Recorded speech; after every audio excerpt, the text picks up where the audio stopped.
I don't know how my shit.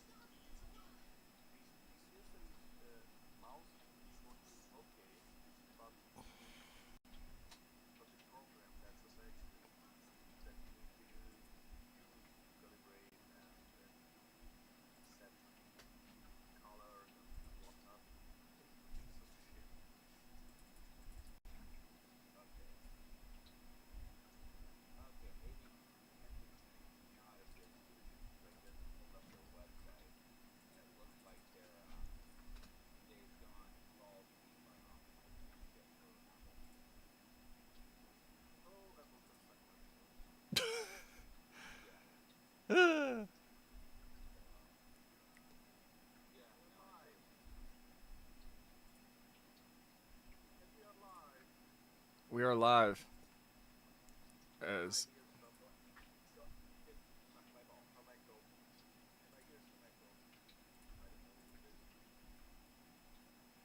maybe it's me. I mean, do you have the stream going in the background too?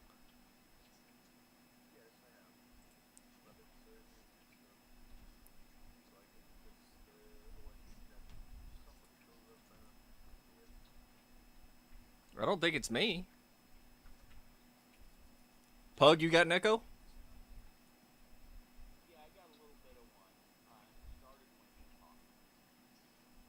That's weird. Okay, hang on. Hang on. Ah. Um,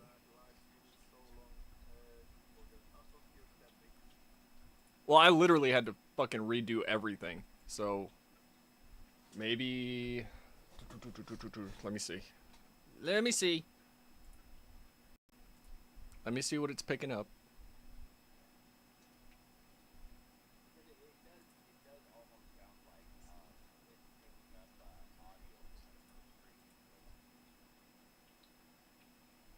That's fucking weird because I don't have anything playing. Uh,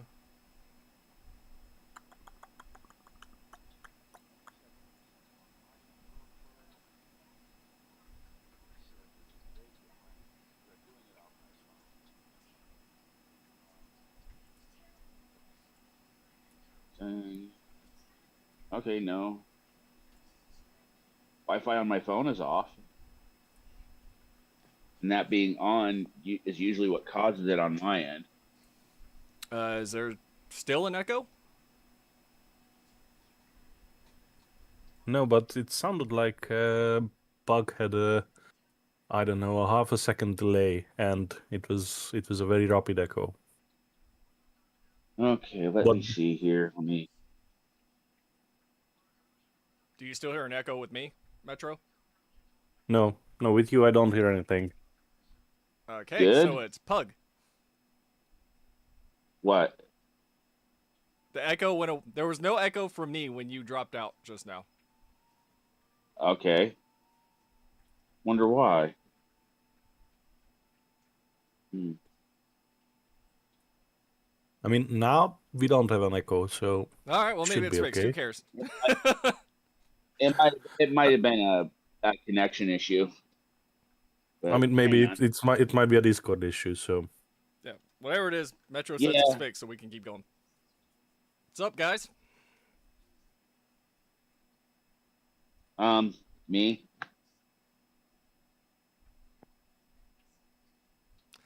Oh. I was about to. Eh. I didn't know what to say for a Huh? fraction of a second because I was like, "What's up, guys?" And you're just like, "Me." Like, all right. I didn't know if that was a innuendo or. Well, yeah, kind of. I mean, it could have been worse. I could have said not my hemorrhoids because I haven't tucked yet today, but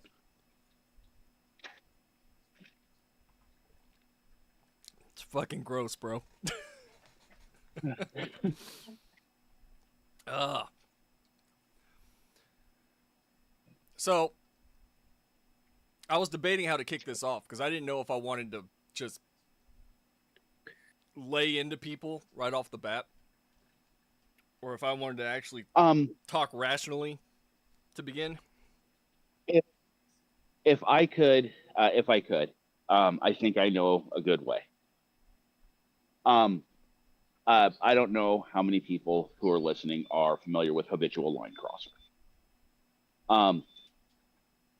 But and his content is kind of political in nature, but it's more like covering news, news stories from around the world in a humorous manner, instead of taking sides, kind of thing.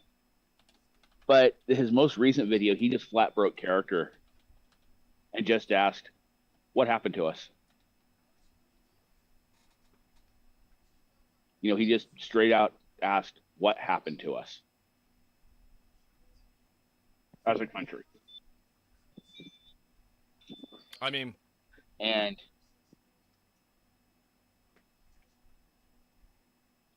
I think that's a very appropriate thing to keep in mind is, what has happened to us. I mean, I would argue that the total polarization that has happened has just progressively gotten worse over the last several years. Yeah. We're all older, right? I'm 40. Pug, I'm not going to tell people that you're a dinosaur. Metro's a fucking dinosaur. But, we're all old enough to remember when this polarization in politics wasn't really a fucking thing. Like, people still didn't like each other's politics, right? But it wasn't, I'm going to fucking murder you because you believe something that I don't. And it has just gotten worse and worse and worse and worse. Go ahead. I remember when Gorbachev attended Reagan's funeral and cried.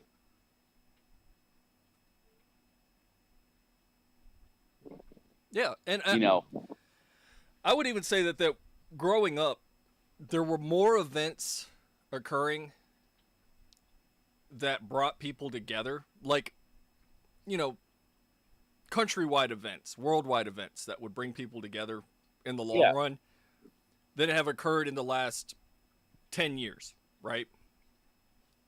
Yeah. And now you've got an entire generation, and I said this yesterday. You have an entire generation of, let's say, 16 to 24-year-olds that are being radicalized by the internet. Plain and simple. Yeah. Both right-wing and left-wing.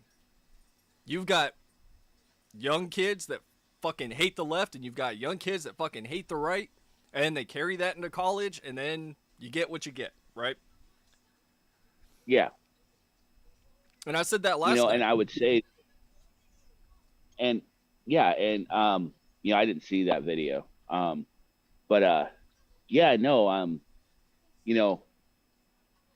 Even one of our own is falling into that trap. So, I won't name names, but they are. I have deeply disliked the left for years once I came to the realization that they aren't interested in talking. They just want to berate and bully and all of that stuff. So I just engage with them to mock them or point out their hypocrisy so that somebody who's undecided can, have a perspective on their point of view, on the left's point of view.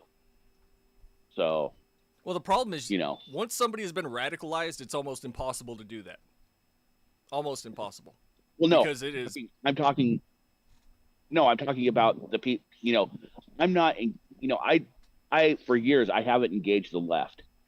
To engage the left, I've engaged the left to point out their hypocrisy, so that a third party who's undecided can also see that. I've done less of that. I've just talked about how fucking stupid their talking points are, but that's just me. And I have said it time and time again, even to the liberals that I was friendly with, right? Is that in a perfect world, I would be a progressive. There are multiple things on the progressive side that I agree with.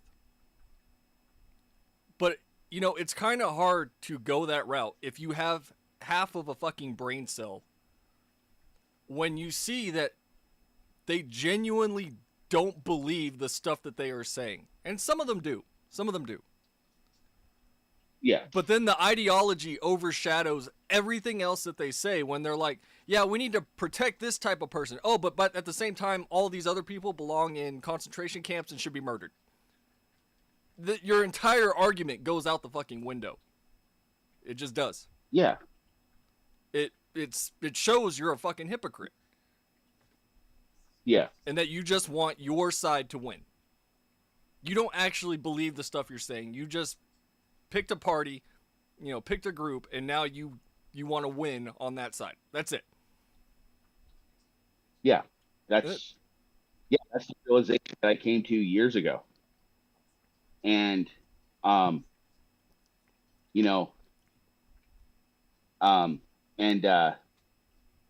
I don't remember how many years, but it's been a number of years now that I've come to that realization. And you know, I've written off a large portion of the left as lost cause. Well, they just don't see it. They genuinely believe that they are on the quote unquote right side of history, that they are morally correct, that they are morally superior, that anything you say that proves them wrong, it doesn't compute. It doesn't get through. Because then that shatters that worldview of what I'm doing is objectively correct. And I've seen that in some of the arguments that I've had with people. And there's also the whole anti-bad guy squad meme. You know, they believe that, you know, any view they hold and any action they take is morally justified because they believe they're in the right. Yep.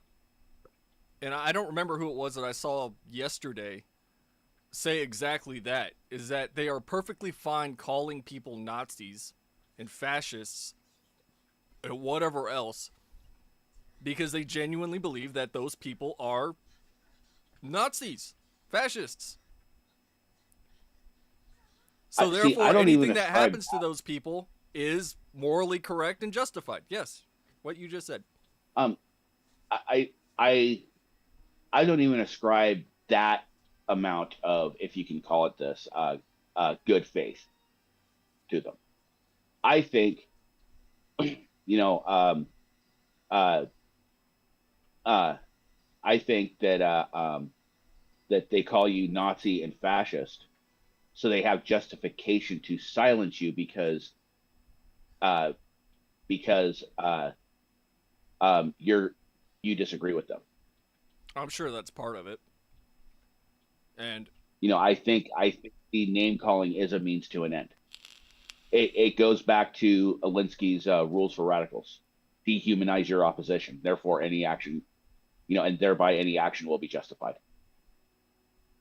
Yeah, and everybody, the whataboutisms that occur every single time you get into an argument, it's, oh, so you're trying to say that the right isn't bad? No, nobody has ever said that, at least in my circles. The right has done some dumb shit. But the problem is that the right does it in the open, and you're like, oh, yep, that's bad. Whereas, you know, on the left, it's more subtle. It's, for lack of a better word, it's more insidious than the right. Because the right does it in the open, they don't give a shit. They're like, you don't like me, fuck you, I hate you too, right? Yeah. Which is exactly what you're seeing right now. Is like, you know, you see people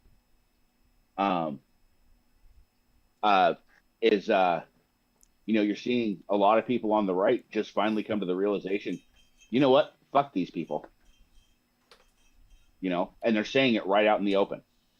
Well, it's not just people on the right. That's what should be scary. It's people that were in the middle, that were sitting there hoping that this shit would blow over and go away, and finally realizing that it's not out of the question for somebody to shoot you if you disagree with them politically. if you don't agree with them in goose step. Yeah. And we've even seen You know, that and prior to what happened with Charlie Kirk, with any sort of leftist that steps out of line from, towing the line, and then they just get eviscerated by their own side. yeah, and yeah, it's like I said last night, and to kind of summarize what I said on Discord last night. People like me, we've kind of given up on a majority of the leftist lost causes years ago, and we only engage with them to basically expose their hypocrisy. Um, we just kind of figured that they had no good faith in them, for debate, but there was still room for dialogue, for talking, and that's what Charlie Kirk did. Okay, I don't agree with a large portion of his stances, I don't either. but I recognized what he was doing, and in that there was some hope that a catastrophe could be avoided. What happened on the 10th killed that hope. Yeah, I mean, if anything, Now, it just created an actual political divide that was kind of there, but now it's really there. yeah, sooner or later, even what killing Charlie Kirk proved is that the left is, and the celebration afterwards especially proved, is that the left is not interested in talking. They do not want to talk. And even if other people take up her mantle and try, eventually they're going to come to that same realization. And when two entities in conflict stop talking to each other, bloodshed is the result, time and again throughout history. What were you gonna say, Metro? I don't think it's the left. It's the left. I don't think it's a left-right problem. What would you call it then? I think you have a communist infestation in America, stemming from the universities, stemming from the high schools. I agree.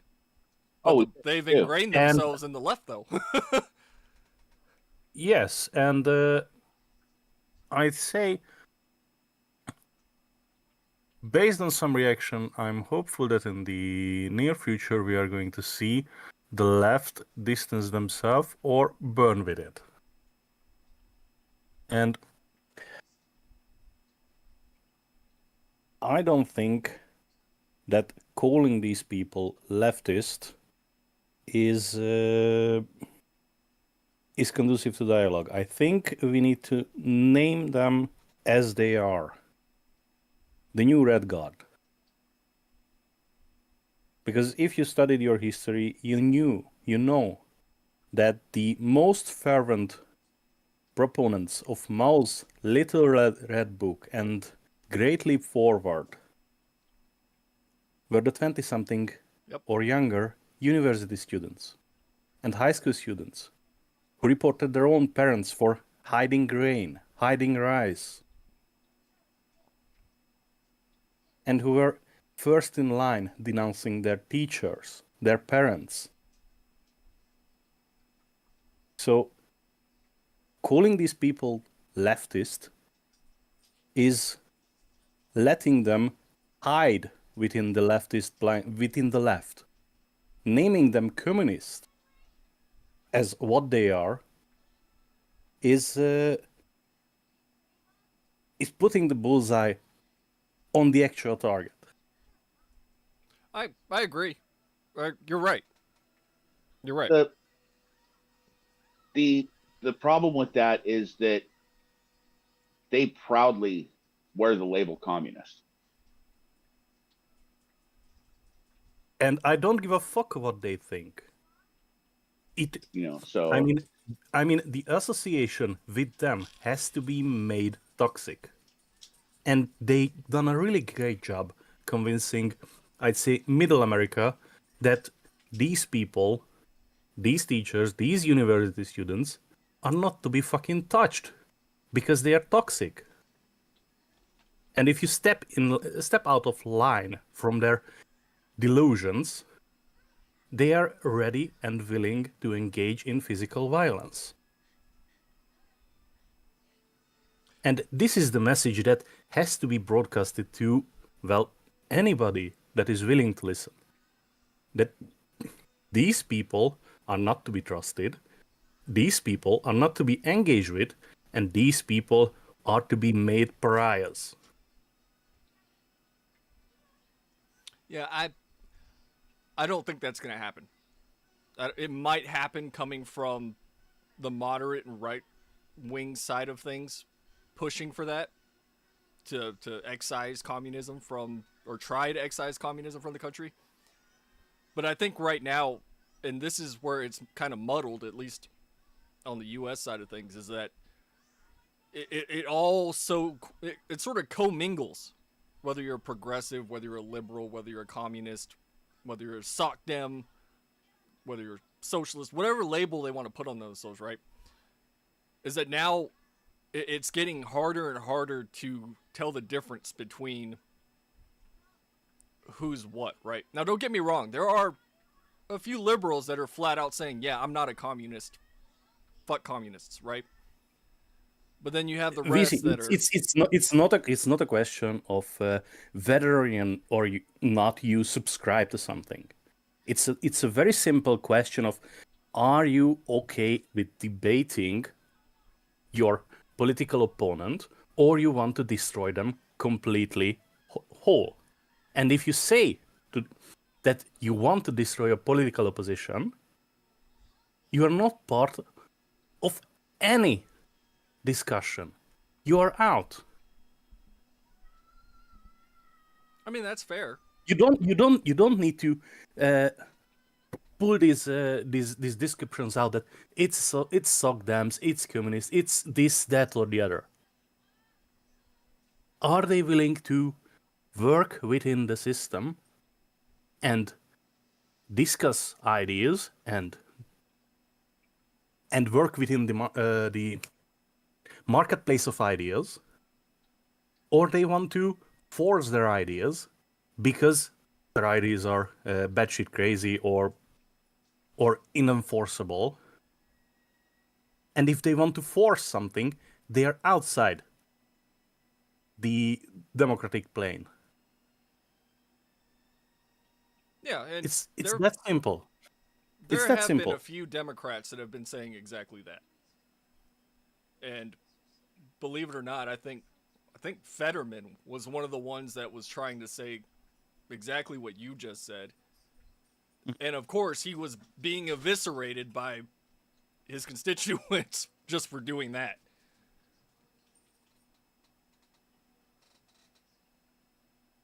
So, I mean, and then you look up that. Then you look up that Minnesota state legislator that was fucking murdered for crossing party lines, on a vote.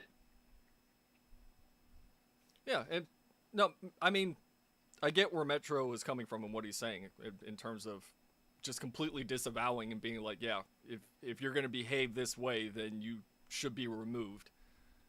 It's just, and I would say this is outside of the U.S. too, that people have gotten comfortable with communism just being another political party.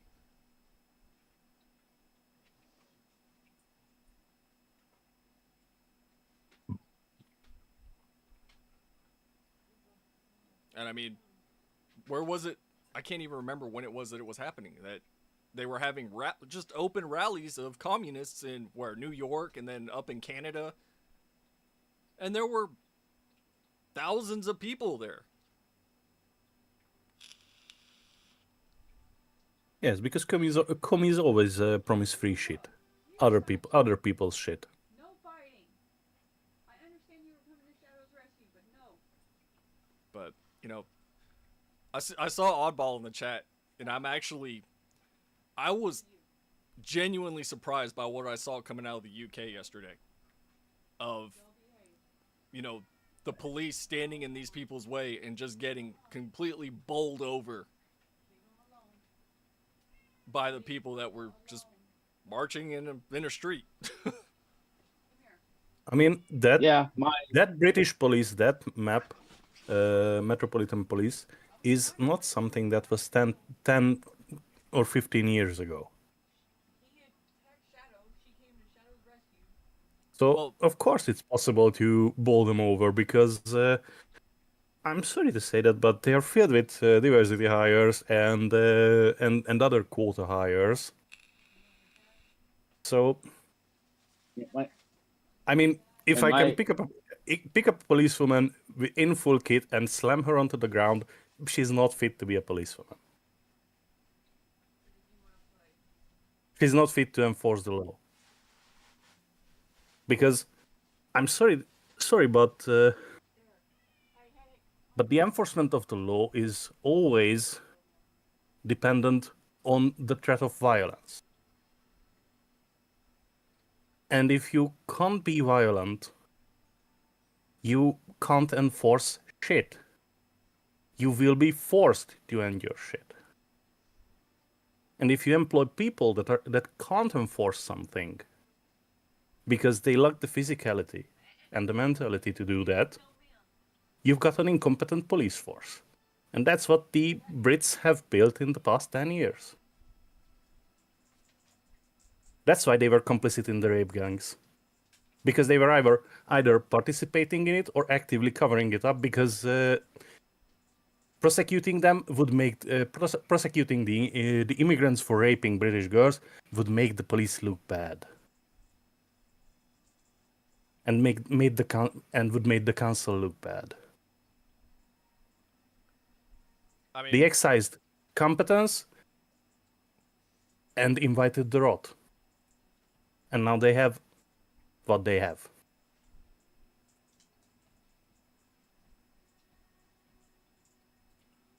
oh, of course, I just killed Discord. my No, your Discord is on display, Weezy. Yeah, Weezy, you're doxing yourself. I'm not You're doxing doxing myself. yourself. There's nothing there they can get me with. my Oh, question you about fucking boomer. Unless they want to see what my fucking hardware is. What are you doing, you boomer bitch? God damn. But, yeah, also, especially, they brought up the whole two-tier system over there. It's bad whenever they're still sitting there and blocking one group and not the other, which the other video I saw was them fighting against the people that were there for the rally and not doing shit against Antifa, which was on the opposite side holding fucking sticks. It's like, yeah, something's gonna give. I mean, you've seen that the British police have big sides, and the British public have big sides. So, I mean, from here on out, it's pretty straightforward. Oh, I've been saying it. This is gonna have repercussions everywhere, not just here in the U.S. Everywhere. Oh, yeah. I mean- In South Korea, they're demonstrating, chanting, "We are Charlie Kirk."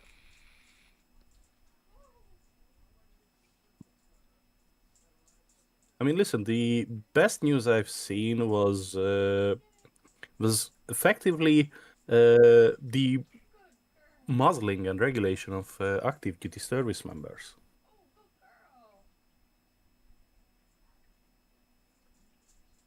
Because they hired these college kids that were busy celebrating what happened on the 10th, and I don't know the specific number of the paragraph and legislation that governs how military officials, military members of the military should behave. But when you sign up to the military, to the police, to any uniformed body, you sign away some of your rights, and you make an oath of office. And these people blatantly broke them. And now that the Department of War and Hexted is actively combing social media for these kind of posts, I hope there will be a purge. And not just in the military, but in local law enforcement as well. Because you have to always ask, who are these? Who watches the watchers? And you, the public, watch the watchers. And you have to keep an eye out on them at all times to guarantee a transparent and fair application of force. And if you are lax in that duty, like from 2020 to 2024, the White House was and the public was in general, you invite the rot. And then you can decide either you do away with all the body and rebuild it from the ground up, or start cutting until you cut away what is not needed and what is poisonous to the body. Yeah, and I think that's sort of happening now.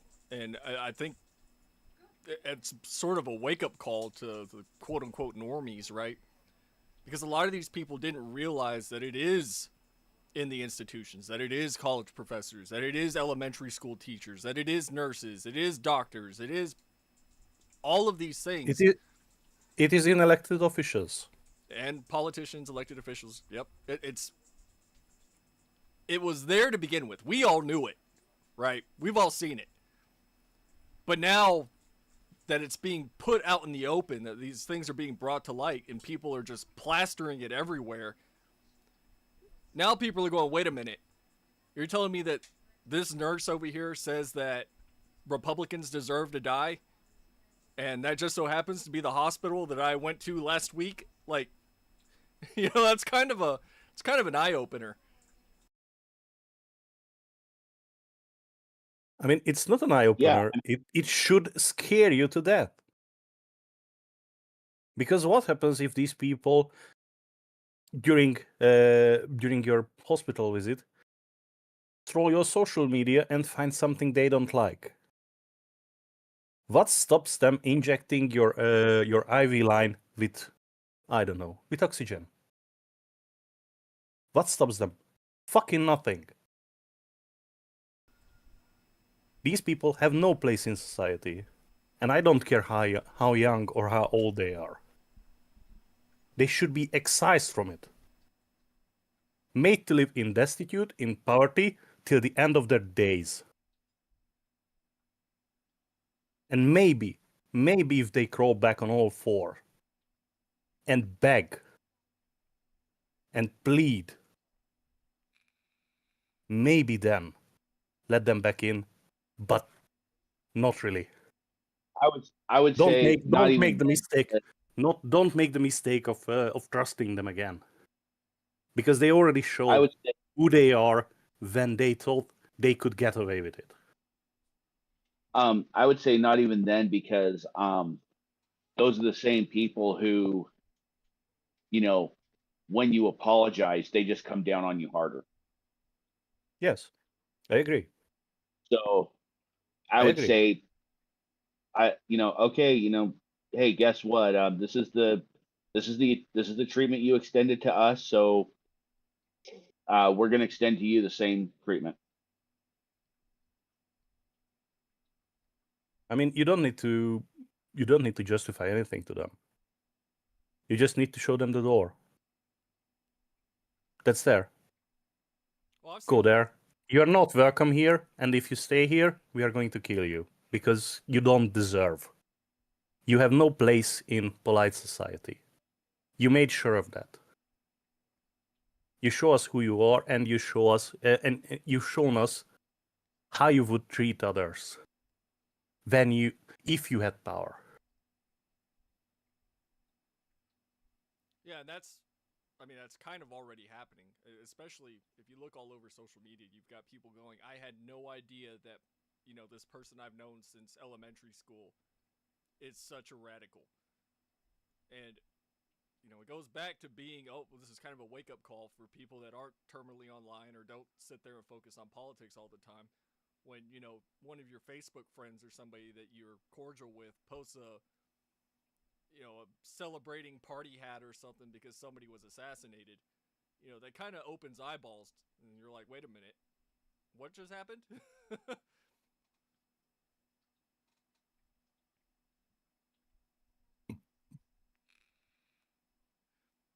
And I'm gonna go off.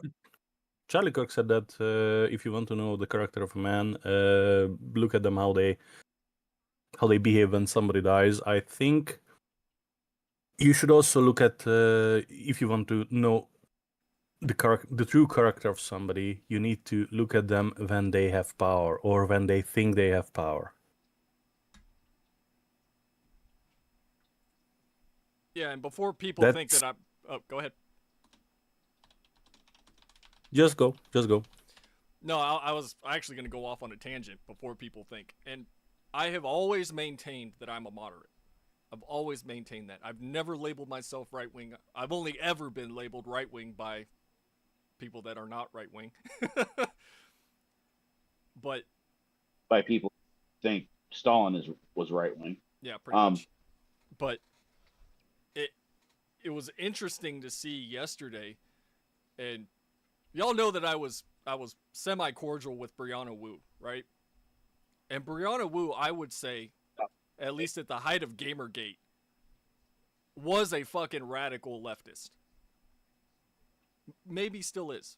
Maybe a slightly less so, but still hardcore Democrat. Let's just say that, right? And I brought this up in my quote-unquote dissertation that I wrote last night.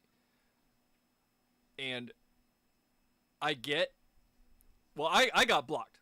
I got blocked because another streamer, Adam Friend, did. There was some statement going around that Charlie Kirk said that trans people deserve to be lynched. And Adam Friend looked up the quote and was like, wait a minute, that's not what he said. He said this. And he got blocked. And I was like, oh, so we're at the stage of what's going on with this situation of where if you provide facts, people are just going to start blocking you. And then I got blocked. But after seeing the crash out that was occurring, I kind of understand it, right? And I'm going to say this because I know that there are a lot of right-wing, right-leaning, moderate trans people out there. Unlike, groypers, I don't fucking hate trans people. I just don't. That when that news bit came out that the shooter has a trans boyfriend or trans girlfriend or whatever, and then everybody wants to focus on that, right? But that's irrelevant because the shooter wasn't trans. The focus is exactly what Metro said, and the focus should be the fact that this kid was radicalized by Antifa or whoever else. And as much as they want to sit there and cope and say, oh no, he was a groyper, whatever, everything is pointing to this guy was lumped in or figured he was lumped in with Antifa. There's been many outlets that are saying exactly that. Even the ones I don't like. So to sit there, and I see people are going to pick that one thing because the trans issue has always been like a hot button topic, right? Oh, trans this, trans that. That is just a tiny part of the actual disease, which is radical leftist, communism, whatever, Hassan viewers, whatever you want to call them.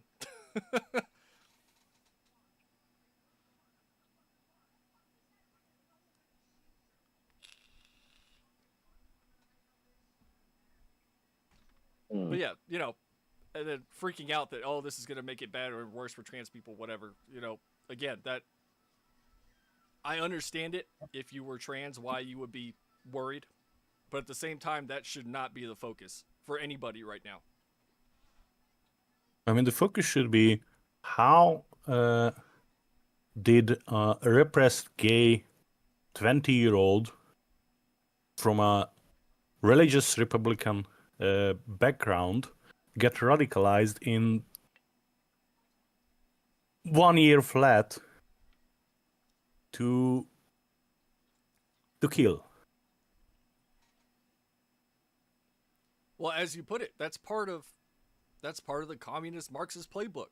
Get them when they're young so you can scare the living piss out of them and think that everybody else is the oppressor, waiting to throw you in a death camp somewhere, to the point where they act, to where they do something. Yeah, it's just like at least here in Oregon, the inciting incident that got schools to be really secretive with what they were teaching kids was this was a few years back, less than 10 years ago, but a ways back, where teachers had started teaching kids, and I'm talking like elementary school. These are kids that are like 7, 8 years old, that are being told that due to climate change, the world is going to end in 7 years, and scaring the shit out of them. Yeah. Yeah, it's literal. And it's literal indoctrination. It's indoctrination. That's what it is. Yeah, it's terrorism via indoctrination. I mean, if you really want to go that way, I think your American education system needs a fucking overhaul. I agree. Because it's not conducive to a population, to an educated population, to not teach the basics but indoctrinate them into the extremes, and that's how you end up with 18, 20-year-olds who are in university but can't write for shit and can't read. Yeah. So because the system failed. A brief history of the American education system was originally formal schooling, like it was in most places, was private. You had private tutors, or you went to like a private school, whatever. And then other teaching was informal. Like, say, if your parents knew how to read and write, they could teach you a little bit of that, if they couldn't afford school.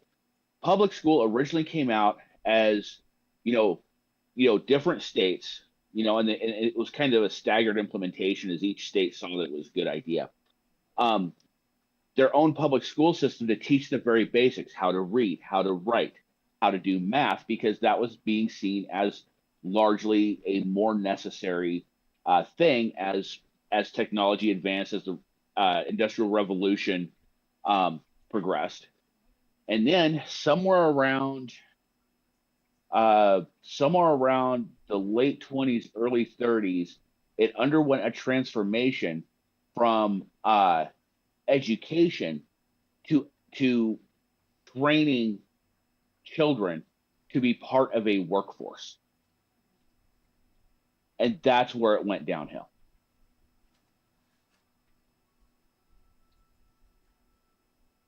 Well, fun fact about me, I went to a private Christian school from kindergarten all the way through 8th grade.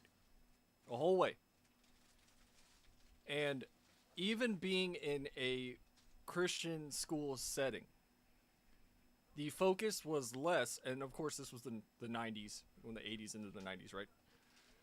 The focus was less about God and religion and more about actual education, right? So yeah. It wasn't full-blown every single thing that I learned growing up was from the lens of Christianity. It was education first and then Christianity second. Like, how can this be applied to XYZ, right? There was no changing of the facts. There was no sugarcoating anything. Exactly what they're doing in public schools now, where they're trying to sanitize actual history. We didn't have that. And it's I would argue that it's gotten progressively worse. And now they used to say that about Christian schools, private schools. Now I would say that about public schools, how they want it to be, you know, broken down to cut parts of history out to make it fit the worldview of whoever's teaching the course or whoever's, you know, providing the course. You know what I mean? Yeah.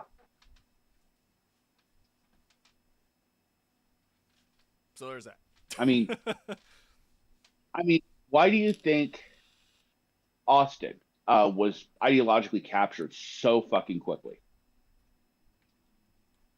It's because for the longest time, Texas, centralized in Austin for this particular thing, but the Texas Board of Education pretty much set the standards for textbooks nationwide.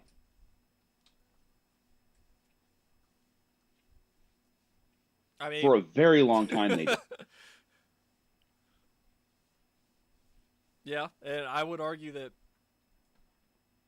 it has definitely gotten worse. I don't understand why, at least through Republicans, why only now. Well, everybody knows this, that the right is slow to catch up on anything.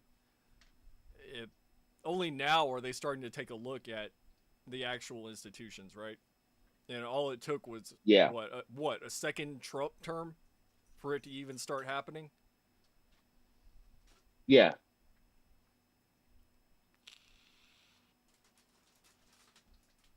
So, I know Metro's probably chomping at the bit, waiting for me to go into this. Do y'all want to hear my rant? Oh, what about Carmelo Anthony? No. Metro knows what I'm talking about. He's not saying anything, but he knows. I'm waiting. I told you. I just always imagine Metro just chomping at the bit to say slurs, but no, I've had this. It's been boiling under my skin since last night, and I think I'm gonna finally do it. All of you know, and for those of you that watch me, I have always stayed out of the conversation. Metro knows this. Pug knows this. Admiral Gibbs, who's been on here a couple times, he knows this. Everybody knows I've kept my fucking mouth shut about fucking counterpoints. But I think I'm finally at the point where I'm not going to keep my mouth shut. So for those of you that don't know, Counterpoints 40K was primarily a Warhammer 40K YouTuber that everybody started following because, oh, he was the based right-winger of 40K. I am not going to stay silent, right? Because Counterpoints, believe it or not, was somebody that I actually respected at some point. In fact, he was one of the first people that I actually went on stream with when I decided I wanted to do stuff like this. Just because I thought I aligned with him politically, right? Because even though he was claiming to be conservative and everything else, he was still sort of in the middle. And that's gone out the fucking window, right? At this point, Counterpoints is just fucking mini Destiny, for lack of a better word. And he is mini Destiny. And I've been holding off saying anything because I'm like, all right, maybe I'm seeing this wrong. Maybe I'm wrong. Maybe everybody else is wrong. And then there's just more and more and more and more and more shit that piles up, and this guy just keeps digging this fucking hole of, I want to be a fucking liberal, but I'm not going to tell anybody that I'm a liberal. I'm going to keep relabeling myself 800 times as, I'm a union Republican, or I'm a never Trump Republican, or I'm an authoritarian centrist, or the dude has changed his fucking political leanings like 600 times in the last 6 months just to go with whatever he feels like rolling along with at the time. And it's like, dude, what the fuck happened to you? I know you threw your lot in with Destiny for $3,000 when you started working with Progressive Victory. But if you're going to throw out the fucking centrist label and you still want to label yourself that you're a Republican, while all you do is repost shit from the Democrats and progressives and Destiny with the occasional centrist thrown in there. Dude, just say you're a fucking liberal. Just say it. Just say, I agree more with liberals now because I hate Trump's guts. People would actually fucking respect you and stop clowning on you if you just came out and said, I'm a liberal. Because then people know what to expect and they go, oh, he's a liberal. Of course he's going to align himself with Destiny. Of course he's going to repeat Democrat talking points. Yeah, it makes sense. But to sit there and constantly keep up this fucking facade of, oh, I'm actually a conservative. See, I actually believe all these conservative ideals, but you never fucking talk about them unless somebody backs you into a corner, like how you chose to work with Progressive Victory and get Kamala elected, but you somehow still have your principles that you threw out for $3,000. Dude, just be a fucking liberal. Be a liberal. Just do it.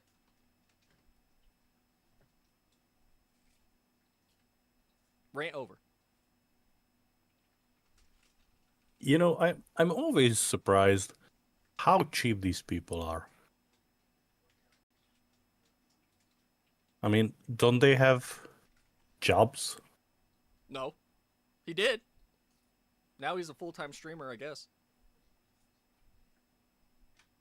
Well, then it was a bad trade because, I mean,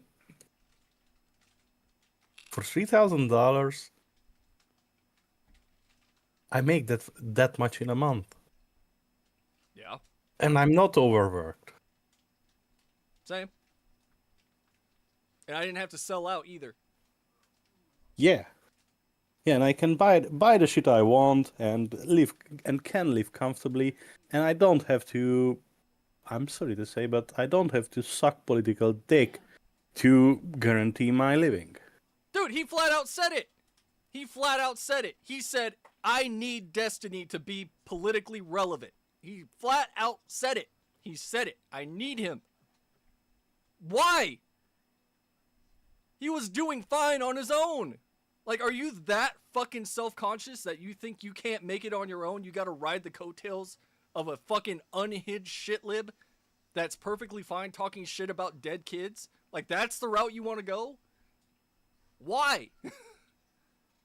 Isn't God, that's not just a ball hanger. That's scrotum crust. Of all people, why him? You know, there's one person I can respect in all of this Destiny shit, and that's his buddy Dan. You know why? Because Dan said, I don't care what Destiny does. He's my friend. I'm going to stick by him. I can respect you for that. That's his friend. That's who he wants to be friends with. Okay, I respect you for that. Not, oh, I need you so I can grow politically and I'm not going to get anything done unless I'm fucking dick riding Destiny. What? I mean, the political landscape in the commentary and on Twitch is oversaturated with wannabes like Connor. And for them to make it, they have to attach themselves to somebody. Be it Nick Fuentes, Destiny, whatever the fuck. They have to, and then they have to siphon some of that audience from the bigger name to guarantee a comfortable standard of living. You're right. In fact, I saw somebody say exactly that Connor's audience is just DGG that doesn't like the fact that Destiny is a sex pest. And that's true. That's 1000% true. That is what his audience is now when he talks about politics. God forbid you go into one of his streams or something and try to say something even remotely centrist, and it's DGG that's sitting there waiting to fucking roast you. So yeah. I honestly don't know what's worse. You know, dick riding Destiny or dick riding Fuentes. They're both bad. Don't do either one. And people don't need to do that. You don't need to do that. I've never done that. I don't But then again, like Metro said, I don't feel the need to sit there and stream or post a video every single day to grow my channel because I want to be a full-time YouTuber. That's not my career. I do this because I can. But, you know, with slight charitability to counterpoints, he's not the only one that does it, dude. Oh, there have been so many people that have piggybacked off of Destiny's career. It's not even funny. And half of them fucked him to do it, so there's that too. Yeah. I mean, the biggest problem, I think, is people believe that just because some people made it big on the internet, everybody and anybody can make it big. Yeah. If they found the perfect niche that fits them. That's kind of like the whole thing with hobbies, hobbies for anyone, but not everyone. Anyone can make it, but not everyone who tries will. Yeah. Yes, and the foil for that is to do effectively what makes you happy. And these people, these streamers, aren't happy. They are grinding 10, 12, 14 hours a day just to scrape by. Yeah, so and here is and sorry, Pug, to interrupt, but and here is Wheezy just shitposting and telling it like he sees it, when he feels like it, if he feels like it, and he has a comfortable job, a good career, a nice house full of Japanese ghosts and Japanese onis and war ghosts. And I wonder who's in rifle practice right now. I'm outside and I hear. And he's happier than all of these people combined. So these people are so. I feel like there's a delay on Pug. I feel like Metro's still talking and Pug's like catching up. Yes. Hang on. Let me try something here real quick. Quick, finish before he comes back. And these people are so dead set on reaching success that is virtually and realistically speaking unattainable to them because they are not it. And this it is big with two big letters. That they ruin themselves over it. Well, that's what boggles. Oh, I'll let Pug go ahead because I know Pug's like. Am I still on delayed? I don't know. Are you?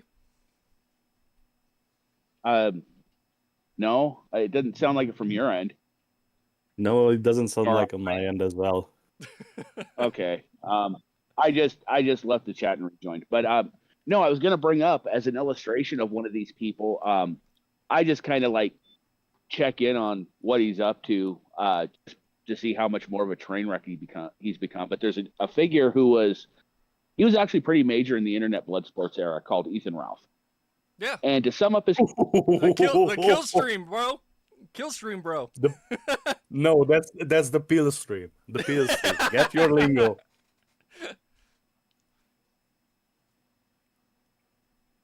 Go ahead, Pug. We're listening.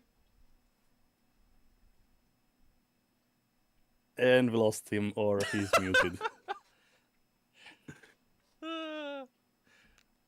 Yeah, dude, that's what boggles my mind about Connor. It's like he was doing extremely well with 40K shit alone.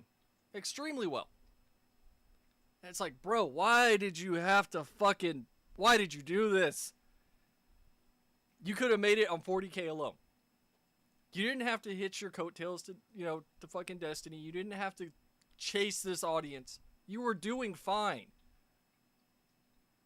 And I see that happen to so many people where they're not comfortable with whatever success they have, that they, like you put it, they have to keep chasing the bigger audience. It's like, dude, you were doing fine. Now anybody like me, and there's more people like me that are just going, what the fuck are you doing? Like, was it worth it? I hope so. Because now that's your audience. Now DGG is your audience. Good luck with that. I mean, you just have to look at, you just need to look at all of the failed YouTubers that are stagnating between 10,000 and 100,000 subscribers or less. They have no growth, and you can see in their timeline where they establish themselves as a personality with the niche, and then you can see the fall off where they start copying others. Yeah. And start worrying about numbers and watch time and whatnot. Well, audience... Instead of doing... No, go ahead. No, I was going to say also, audience capture is a very real thing where people are scared to say the things that they want to say or do the type of content that they want to do because they know that their audience will eat them alive. I guarantee Hassan is audience captured. That motherfucker's got to be scared to say something that doesn't... I mean, Hassan didn't dare to touch Hogwarts Legacy because he said it live on air that his audience would hound him and destroy him over it. Oh. So he wrote the J.K. Rowling is a turf and we should kill turf train into the ground with his stochastic terrorism. But I mean, if you want to look at organic success and want to emulate that, you don't have to look further than Kirsche. Yeah. That bitch just does what she wants, what she likes. Yeah. And she has an audience, and she has a very loyal fan base with very good retention numbers. And with very fucking deep pockets. I mean, have you seen her Vector? That they gifted to her? Yep. Or the cancellation attempts by GamerSup, where he said how much money she made based on the sales. And it was 6 figures. Yeah. And why GamerSup didn't want to cut ties with her? Because she's bringing the fucking dough. She's authentic, she's clever, she's funny, and I mean the voice is sometimes it's a little bit ear fucking, but it's manageable. Pug, you want to try again? I'm not sure I want to. No, you're coming in fine now. Yeah, well, I mean, it's. You know, I got cut off. I don't know where I was cut off at, and we were talking about Connor's audience being DGG after being hooked onto Destiny. Yeah, so apparently none of what I said came through. So I'm not gonna try again. Well, that's disappointing. Where'd you go? Did you walk out into fucking Narnia? What? I don't know. It just Discord just dropped all sound for some reason. Yeah, it sounded like you were far away and it was cutting off every other word. So yeah. Well, maybe if you think about it, bring it back up. But yeah, you know. So what Metro and I were talking about right before you joined was the fact that streamers get audience captured and then they can't talk about whatever they want to talk about anymore because they're worried that their audience will eat them alive, which I have always maintained. Every single thing that I say it because it's what I think, right? If my opinions change, I tell people. But I'm not going to sit there and just repeat the same talking points that other people are repeating if I don't believe them. And fortunately, the people that do follow me know this about me. And it was funny to see because for a while there after Bubba died, you know, all I was posting was cat videos. And then I dip my toes back into making another actual video, and it's political, and then it's like the subscribers go doop, doop, doop. They're like, wait a minute. It's not just cat videos. Well, yeah, it's almost like there's a disconnect, between I care about a certain thing, so that means people who are ideologically opposed to me can't care about it either. Can't care about it just because they ideologically oppose me.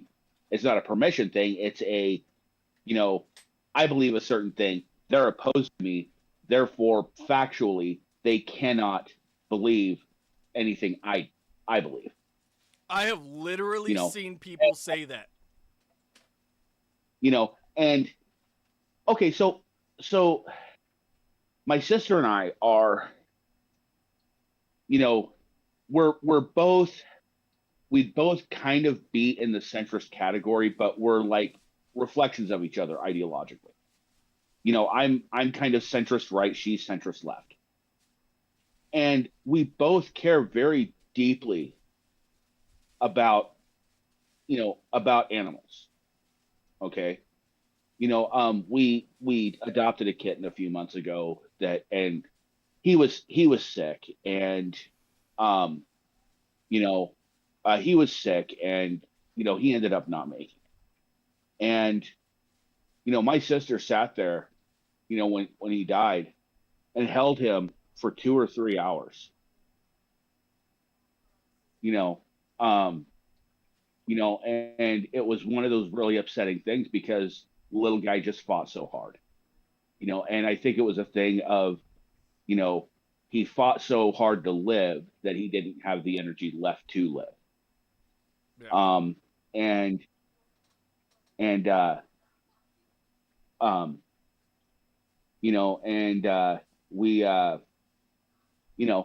But yeah, no, it's like, anybody can care for animals. Even the most despicable people on the planet can care for animals. Hitler famously cared about animals to the point where he was almost entirely vegan. Absolutely atrocious human being. But he did care about animals. This, caring about something that needs to be cared for isn't a political issue. It's about caring for and giving respect, to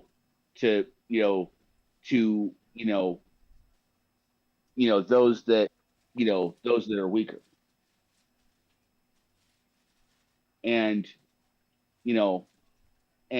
that's what I don't get with I mean, and you keep your cat content and your political content separate. You didn't sit there and say, Bubba died because of the fucking liberals. You never once said that. Because that's not true. He died because he was old and battered and had a hard life. And it's not a particular ideology's fault that happened. So you didn't say it because it wasn't true. And it's just one of those things that pisses me off that, yes, when two people enjoy something and one of them injects politics into it and the other person just kind of goes, okay, yeah, that's not for me. That's completely valid. But it takes a kind of, I think, stupid. I don't think there's anything, malicious about it, just kind of stupid to sit there and go, okay, both of us like this kind of thing. I don't enjoy your political takes, but you're not injecting that into that thing we both enjoy. And it takes a special kind of stupid to kind of divorce yourself from somebody over that. Well, I mean, that's how we all ended up together. At least the three of us, was because of people doing that with our hobby. And they still do it. But when you're sitting there and you're like, I want to talk about lore, and this person wants to explain how the Imperium is the exact same thing as MAGA, It sort of takes the fun out of things. Yeah, no, like I'd have to find it again. It's buried because I don't have picture folders on my phone. One of the funniest 40K memes I've ever seen it's a picture of the emperor and it's going through an explanation, you know, on like, ancient naming conventions and shit like that. And it came up with the emperor's, true name is Anus. Not surprising, Um, but okay. I mean, no, I can see it coming from you and appealing to you. It's a funnier than shit meme. I mean, it is a bit of wall of text meme, but it's still funny as hell. But and it's also clear that it was done tongue in cheek. So, but and yeah, I can make fun of things I love. For example, in BattleTech, I'm a fan of the Free Worlds League, and I constantly call them the Space Balkans because that's exactly what they are. They're fighting as much with themselves as they are with the other successor states, and and some of the funniest memes I think are memes making fun of the Free Worlds League. So, and yeah, that's the kind of thing that separates a true fan from like I would say an obsessionist. And there's different kinds of obsessionists. An obsessionist will be the kind of person where, oh, you can't say anything bad about their favorite faction of whatever. Or you can't like a certain faction because of X or whatever. It's like, enjoy the fucking setting for what it is. Yeah. Yeah. It's fiction. It's meant to have fun with. It's really hard to enjoy a fiction, when you are literally supporting Hitler in the setting. All art is political, by the way. I mean, I'd like to see the series when a female artist was literally pushing unfertilized eggs into her vagina, then squatting over a canvas and pushing those out. Jesus Christ. What the fuck is political about this? This is just disgusting. That just reminds me of Enemart. Guys on stage literally shoving paint up their ass and shitting it out onto a canvas. Well, obviously that's an allegory for progressive, conscientious That's a new objection. I don't know. That is a very new pronunciation of that word. But yeah, I know I'm kind of jumping all over the place because I had so much shit I wanted to talk with you all about, and it's hard to keep it in order, especially in a live setting, unless you like do what other people do, where they have like a fucking bulletin board where they mark down the points they want to talk about, which I have never done. Yeah. But I saw a thing on the. It was yesterday, I think. There was a clip that came out of the BBC, and I think I showed you guys, where it was some right-wing pundit sitting there with a bunch of left-wing pundits, and she brought up the fact that there's a online echo chamber of left-wing influencers, and she specifically named Destiny, Hassan, and I think Vosh was another one. Yes. And you can see the lady that she's talking to, who is obviously a liberal or on the left, kind of look at the camera like, uh-oh.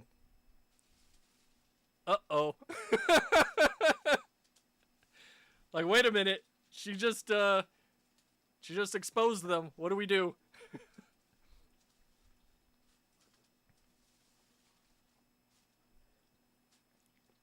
No. I thought that reaction was hilarious, especially now.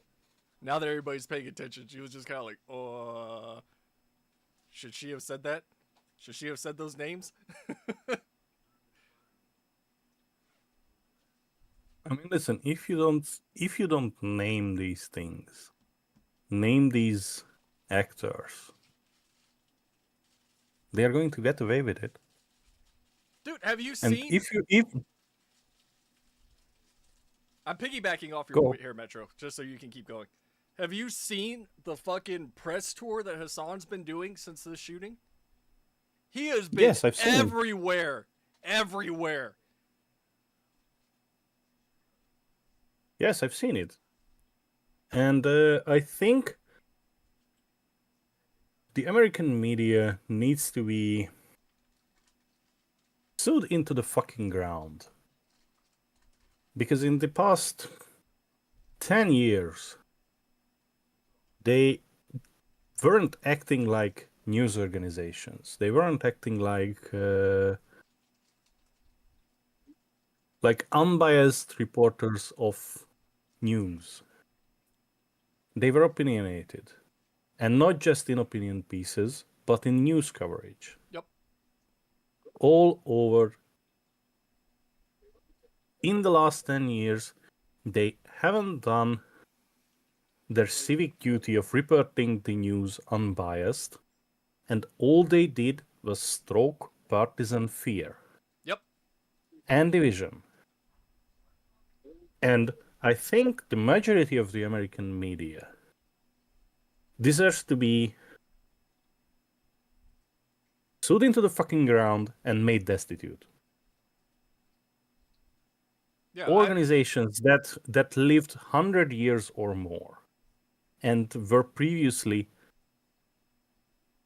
the bastions of journalistic integrity sold themselves short and cheap for outrage clicks.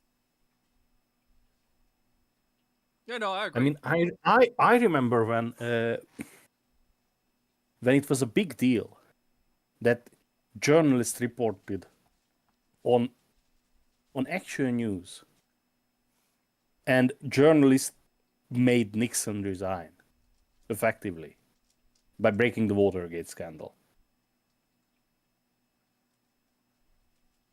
Yeah, no, 100%.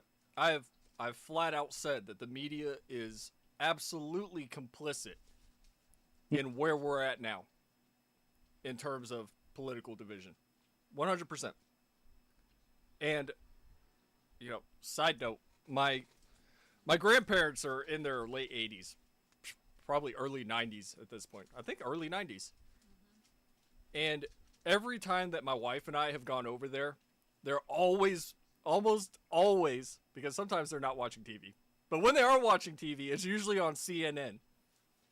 And there hasn't been a single time that I've gone over there that CNN hasn't been talking about Trump in some way, shape, or form. And I'm just like, I mean, if this is what is happening to older Americans, and not just Americans, where they're just sitting there watching TV and it's just non-stop partisan reporting, as you put it, I understand exactly why there's such a huge section of the older population that is just like rabid when it comes to politics now. I mean, listen. Yeah, and that makes sense for the generation. It's personal experience, but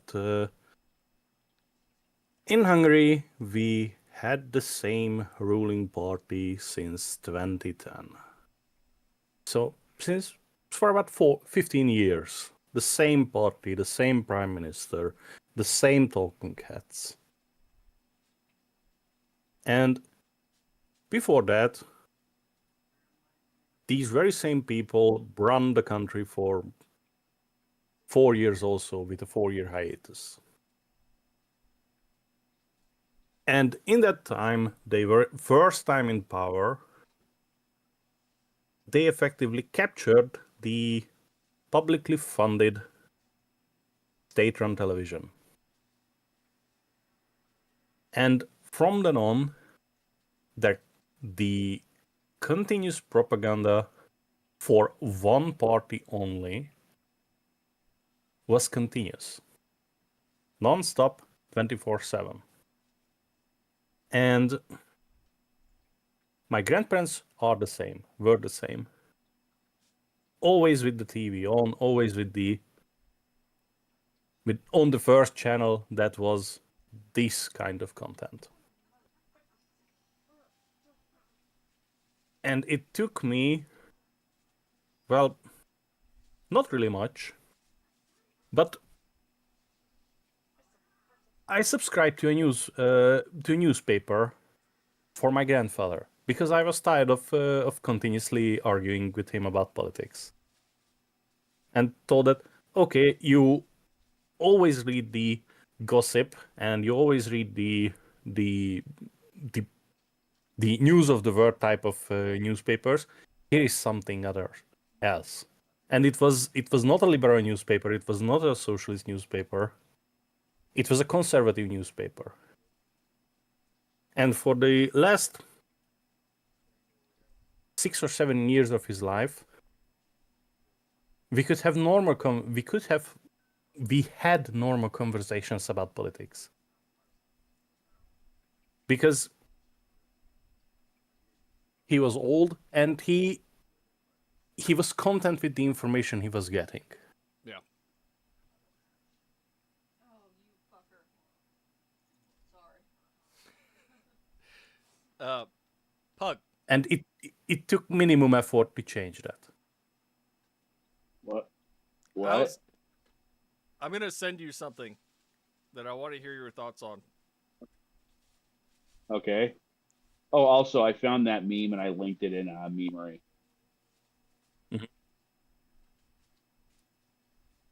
And for the American news cycle to change and the American newspapers to change, I think in some aspect the 24-hour news cycle has to die. There isn't enough content to fill I don't know how many stations that just run the news 24/7, because then they are incentivized to invent. It needs to go away. It needs to be at maximum 1 hour every day. And not more. And also, I think, and this is very important, left and right-leaning, very wealthy individuals, and I'm looking at Elon and others of his cohorts, need and have to fund newspapers so that they don't rely on clicks, they don't rely on advertisers, and they are free to pursue the truth as they see fit, but they have to pursue the truth. Yeah. Well, that's kind of what the news cycle, at least here in the United States, was you would typically have 3 news segments, and depending on the network, it would be a half hour or an hour, and usually the hour one was like in the evening or at night, and the purpose of these 3 was like, okay, here's, and the morning one was largely, okay, here's what traffic looks like, here's what the weather looks like it's going to be today. If there was any major developments on anything overnight, they would cover that. Stuff like that. And that's also where like a lot of the like feel good fluff pieces would be. Mm-hmm. Yeah, like Good Morning America and shit like that. Yeah. And then the afternoon newscast is like, hey, here's what's happened during the day. Here's, and this was also like, if there was any major world news where that would be presented, stuff like that. And don't forget the traffic. Here's the evening commute. Here's what the evening commute looks like, stuff like that. And then the late night broadcast, usually around like 10 in the evening, sometimes 11, depending on the network, was like, all right, here's what the weather looks like tomorrow. If there was any developments on, on things that had happened during the day, stuff like that, and that's when that was presented. And, and then, the news was just left for the morning because everybody would presumably be asleep. And I think what happened was one thing that the news had traditionally chased was capturing the audience for late night AM radio. And for those of you that don't know what that is, this was a lot of like what you see constantly on like CNN and whatnot now.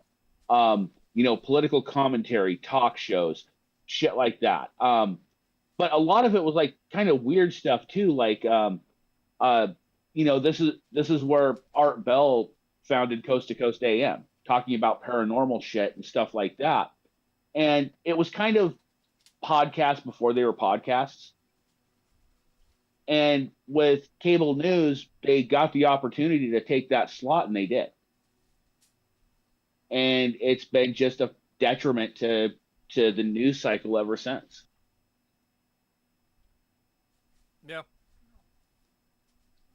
Pug, I sent you that reading material, and okay, I sent it to you. Yeah, I read it, and I'm like, that wasn't obvious. I mean, I do have a little bit of a different perspective on it. And it's one of the reasons why I do think Antifa should be classified as domestic terrorists, is because they operate it's more intricate than your typical like terrorist or insurgent cell structure, in that it does have layers. But no, they operate very much the same way. They operate very much on that model. Deliberately so. If I remember right, the specific model they work on is a variation of the IRA model, the Irish Republican Army model, where you'll have individual cells that will go out and do actions, but you'll have like a layer above them that can coordinate different cells into a larger action if needed. And usually this is like protests and stuff like that with Antifa. And then you have sort of the best way I can describe it is, say, not a regional command, but kind of like a regional overseer that can sit there, that kind of keeps their eye on things and doesn't give direction, but brings attention to like individual cells and whatnot. Hey, this thing is happening. You may want to do something about it. Not telling them to do anything, but like kind of just like, hey, here's something you may want to, look at. And then, and then the plausible deniability of, mainstream organizations. Yeah, that's part and parcel. Any group or movement has that. I think another term for it is leaderless resistance, I think, is another one they call it. Yeah, and where that's going to fall apart is if there's a widespread crackdown on them. They don't have a centralized authority, so they'll crumble very quickly. It's kind of why the KKK crumbled, is because yes, you had like grand leadership and everything, but it was treated even more loosely than say like the Catholic Church has its leadership.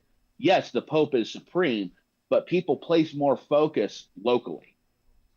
Hang on, brain farting here. I just realized Metro has no idea what I'm talking about, so I just put it in the voice chat, Metro, so you can read it. And the KKK operated the same way, and when both socially and legally they were cracked down on, they kind of crumbled and went into isolated pockets that still exist today, but they're very isolated and very powerless. Now, if that happens to Antifa, it's probably going to end up the same way. Or they're going to get a centralized leadership, which is also bad for them because, hey, that's a target, you know. So yeah, it's like I've always maintained, this bullshit only exists in American society because we are tolerating its existence. Yeah, we allow it. Yeah, we're not necessarily allowing it, we are tolerating it. And once we stop tolerating it, that shit ends overnight. Yeah, and that's what I said yesterday about it was largely ignored by the media. It was ignored by the administration, the Biden administration. It was ignored by Trump's first administration. And even now it's been ignored by his administration. And they just sort of chalk it up to, oh, that's just the left, right? I think that's going to change. I'm talking about organizations across the board. I'm talking about Antifa. I'm talking about Proud Boys. I'm talking about the unfortunately growing neo-Nazi movement in Montana. Wait, what? Yeah. No. So for decades, the Pacific Northwest has been a hotbed for like white supremacist activity. This came to a head in the very brief history on this. This came to a head in the 70s in the Coeur d'Alene area of Idaho with the Christian identity movement. They were kicked out, and they kind of moved toward the bigger cities of like Portland and Seattle, where they started causing a bit of trouble. And there's a very famous case, I cannot remember the victim's name, but a bunch of skinheads beat a black dude to death in the 1980s in Portland. I cannot remember his name for the life of me. If I heard it again, I would know it immediately, but it was a huge story when I was a kid. Anyway, those guys were rounded up and dealt with appropriately. And skinhead, and that kind of, and this is kind of a separate issue, but this prompted like both skinheads and biker gangs, which were in control of the underworld at the time, mainly controlling the flow of heroin into the Pacific Northwest, and who were also deeply racist, to just kind of be expelled from the underworld in the Pacific Northwest. So they kind of scattered for a while, and now they're conglomerating in western Montana. Just to add on to your, is it Mulugeta Saral?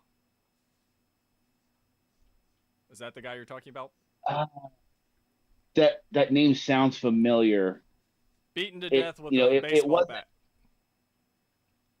Yeah, I think that's him.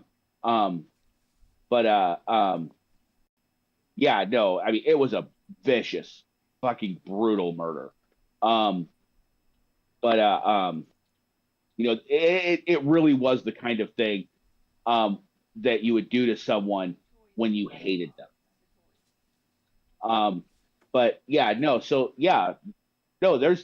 There's a growing white supremacist movement going on in Montana right now. And I'm talking old school white supremacists. These guys are kind of evolved KKK and shit. But the shit like, Blood Tribe and Patriot Front, that's all fucking fake. Because I know these people, I know how they think. What's the one thing you always see with Patriot Front? Masks. They cover their faces. White supremacists don't do that. They are proud of who they are. To cover their face is an insult to them. It's an insult to their heredity, pride. They don't do that. I've never met a Nazi that wasn't proud to be a Nazi. Yep. Yeah, exactly. Yeah, they want their identity associated with, their political beliefs. Now, and also the people, the whoever's behind Patriot Front seems too smart to be a white supremacist, but that's another thing. That's another thing entirely. My personal experience with it is that they are not the smartest people on the planet.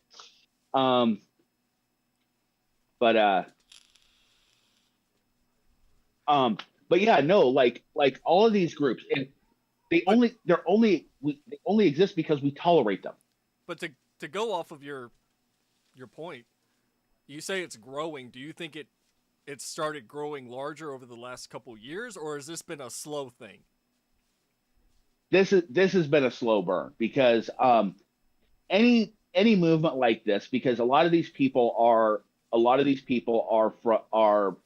ideologically speaking descended from like old school skinheads and the KKK. Like for example, I mean it's really not around anymore, but it still is. In the state where I live, Medford and Tillamook were the big KKK strongholds.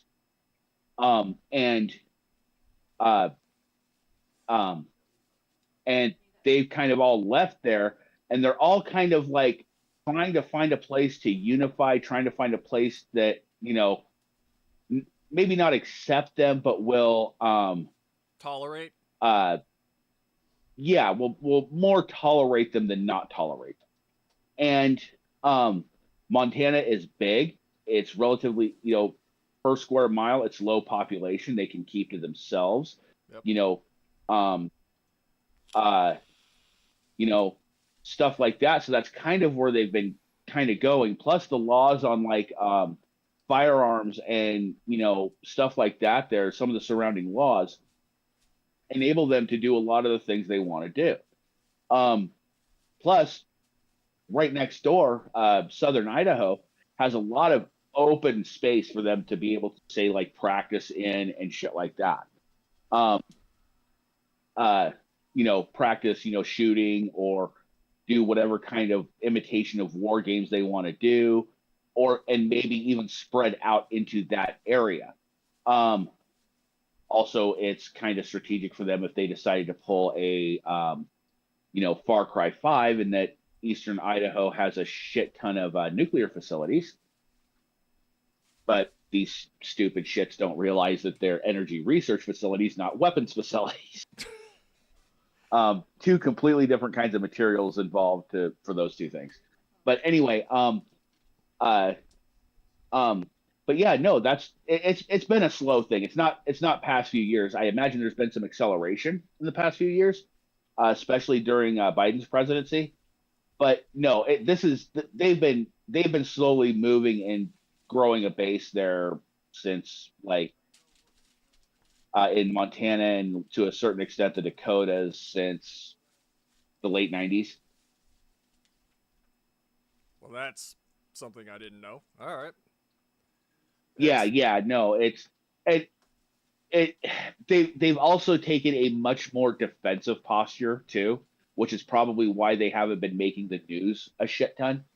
Is they want an area for white people. And right now, and also another thing that's kind of been holding them back is for about the past 10 years or so, they've been kind of contesting Western Montana with the cartels. That actually doesn't surprise me. So, oh yeah, no, I used to work with somebody who's from there, and yeah, these guys would bitch and fight and like in the Dakotas and in Montana and the Dakotas, and kind of in the Midwest in general. Not that Montana's part of the Midwest. You have like everywhere. You have what are called micro casinos, and these are things that are about the size of like, your living room, have like 20 machines in them, and they are almost always a front for some kind of organized crime. Almost always. And the white supremacists run several of them up there, run a ton of them up there. The cartels run a ton of them. Native Americans run them too, but they tend to be larger scale. They're not, they're not the tiny ones, hole in the wall ones. They tend to be bigger, full size buildings. But gas stations. Yeah, but like take a look at like say like a pachinko parlor. That's like exactly what these are, but it's like slot machines and poker machines. Anyway, but yeah, like I said, these various criminal organizations run these up here, run these up there, and they'll like go into sometimes say a cartel member will go into a white supremacist one and just start shooting up the place, not necessarily shooting people, but like shooting up the machines and shit. And then and then robbing the place and leaving. This is like and there's like a Yellowstone episode.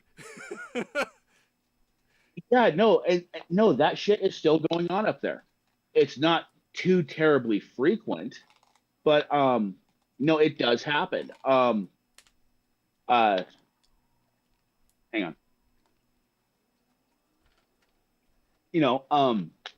But yeah, it's so that's kind of the short version of what's going on in with the white supremacists. So I think to your point, that I agree that it's not just Antifa, it's not just, there's all sorts of radicalized organizations that have just been like ignored. Yeah, there's radical fucking centrists who believe that the extremes should be exterminated. And they're trying to act toward that end. And and by exterminated, I mean very literally, not like that they need to be reduced and talked down. It's just like anybody who has extremist beliefs on either side just needs to be killed. And I'm just like, for one, you got to be a special kind of stupid to come up with the idea of radical centrist in the first place. But but yeah, no, I mean, shit. Yeah, no, we only tolerate these people, because they aren't impacting us yet. They aren't seriously impacting us yet. And I think that was kind of the wake up call that Kirk's assassination brought was, oh, this actually very well could affect me. And these people will fucking cheer. Like, and clap like trained seals when it does. I think that was the major wake up call there. Which,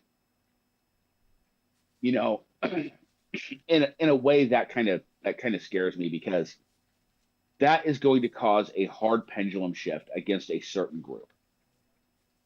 All right. And, which side this swings, it doesn't matter, because that pendulum, there's going to be resistance, and that pendulum is going to swing harder the other way. Yeah. And, and when that pendulum gets too stressed and breaks off, well, that's civil war. And civil war is going to be fucking ugly, because there's a shit ton of people out there that know how to make some very deadly and very simple to make things. And it's also not hard to stumble across that information. Not just seek it out, but just stumble across it. I mean, shit, you can find how to make nitroglycerin on Wikipedia. That was my biggest fucking pet peeve, and it's one of the reasons that I stopped watching like Tim Pool, was because every single time that politics came up, he was constantly going civil war, civil war, civil war, civil war tomorrow, civil war next week, civil war day after the Tuesday. Like, bro, you don't realize what that fucking means, man. Yeah, no, it's like, I want everyone listening right now, and everyone here in chat, everyone listening right now. With a civil war, what's going to happen? I want you to take a look at your house. I want you to take a look at the people in your house. Go outside. Take a look at your neighborhood. think about this, the supermarket you go to, the streets you drive on, your cars, think about your job. In a civil war, that all goes away and it's never coming back. Yep. And one of the things that I know Metro was constantly bringing up, when this conversation came up for here in the U.S. was the troubles. Never mind, I got one. Metro. Yeah, there's going to be some of that. There's going to be some of that going on, and there's also going to be just like, in not just entire sections of cities, but entire towns being wiped out. And I'm not just talking about military force. It's going to be groups of civilians going, "Hey, we don't like those motherfuckers over there, so we're going to, either run them all out of their town or kill them all and then burn their fucking town." That's what it's going to be like. And to your point, I would argue that that's exactly what some of those extremist organizations are hoping for. They want that, but people... it's not going to go as well for them as they think it will. No. But I maintain the hopes that normal, rational people will keep things from escalating. You know what I mean? I'm under no such illusions. I think because I've studied history and in particular the way people live, and for context of this, this is well documented just prior to the first American Civil War, and there is some documentation of it prior to the Revolution. And hang on, prior to the Revolution, and some indication that it happened prior to the English Civil War. But we can't really use the English Civil War because there was no time period associated with it. But for the Revolution and the Civil War, about 10 years before, we actually started seeing people just completely disassociating with family over politics, and even snitching on family over politics. We're seeing that in this country now.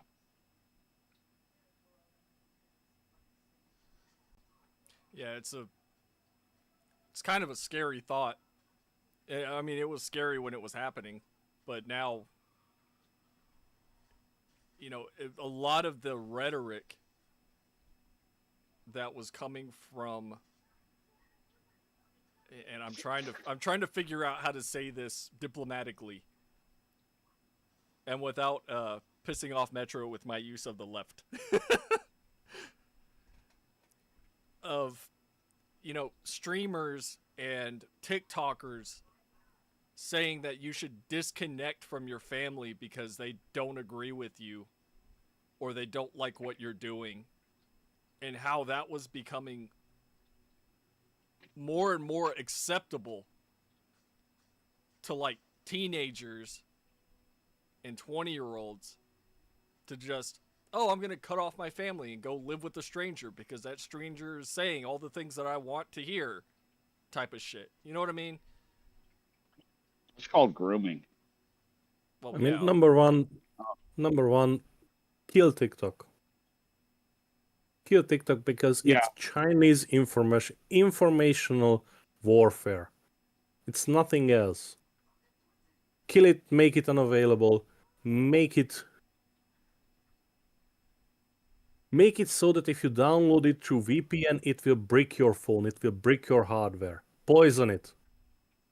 Based. And also dedicate resource American counterintelligence resources to brick the fucking company and brick the fucking servers in China. Yeah. Or send the fucking B2 or more. Yeah, I mean, I think because we are past the point of niceties. I think a Three Gorges Dam strike is a little overkill for TikTok, but I can see the sense in it. I mean, make them fucking swim. Server X don't swim.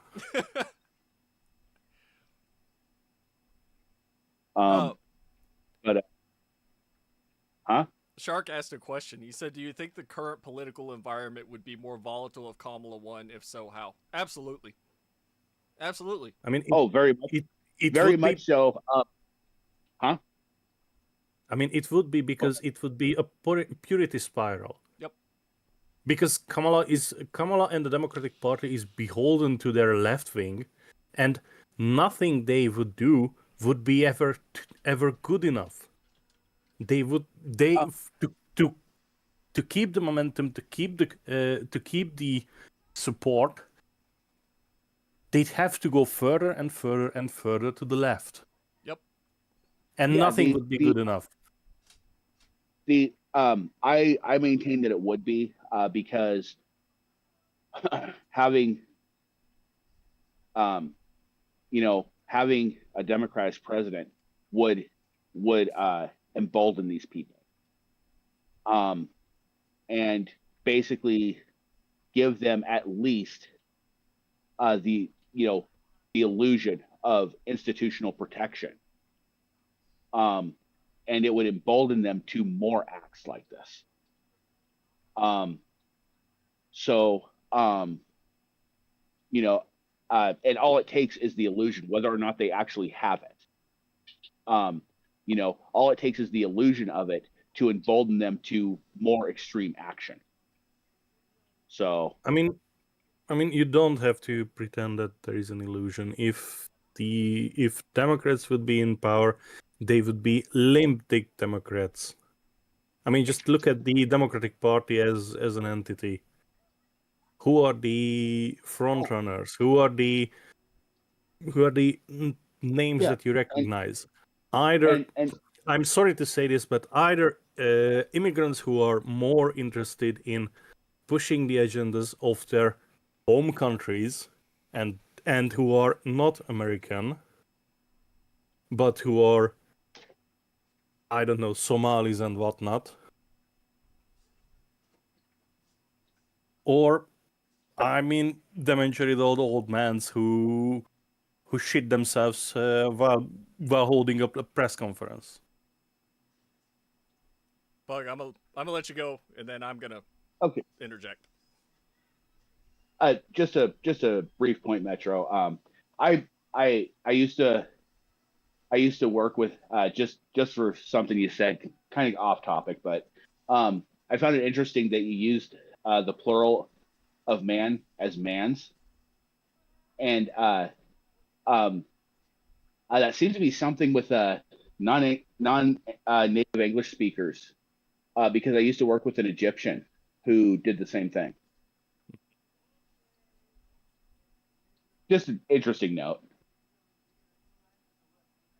So, to answer that question, and I'm going to go back to my old buddy counterpoints.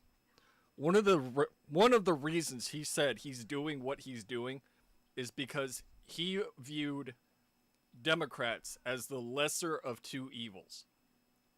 That's what he's maintained ever since this transition that he's doing. And I see lesser it as of two evils is still. I see it as the complete opposite.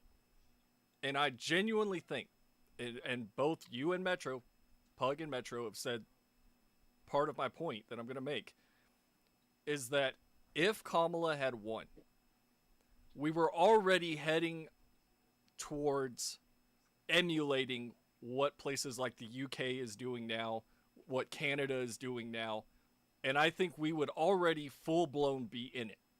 We would be in full-blown authoritarian, my way or the highway, leftopia if she had won.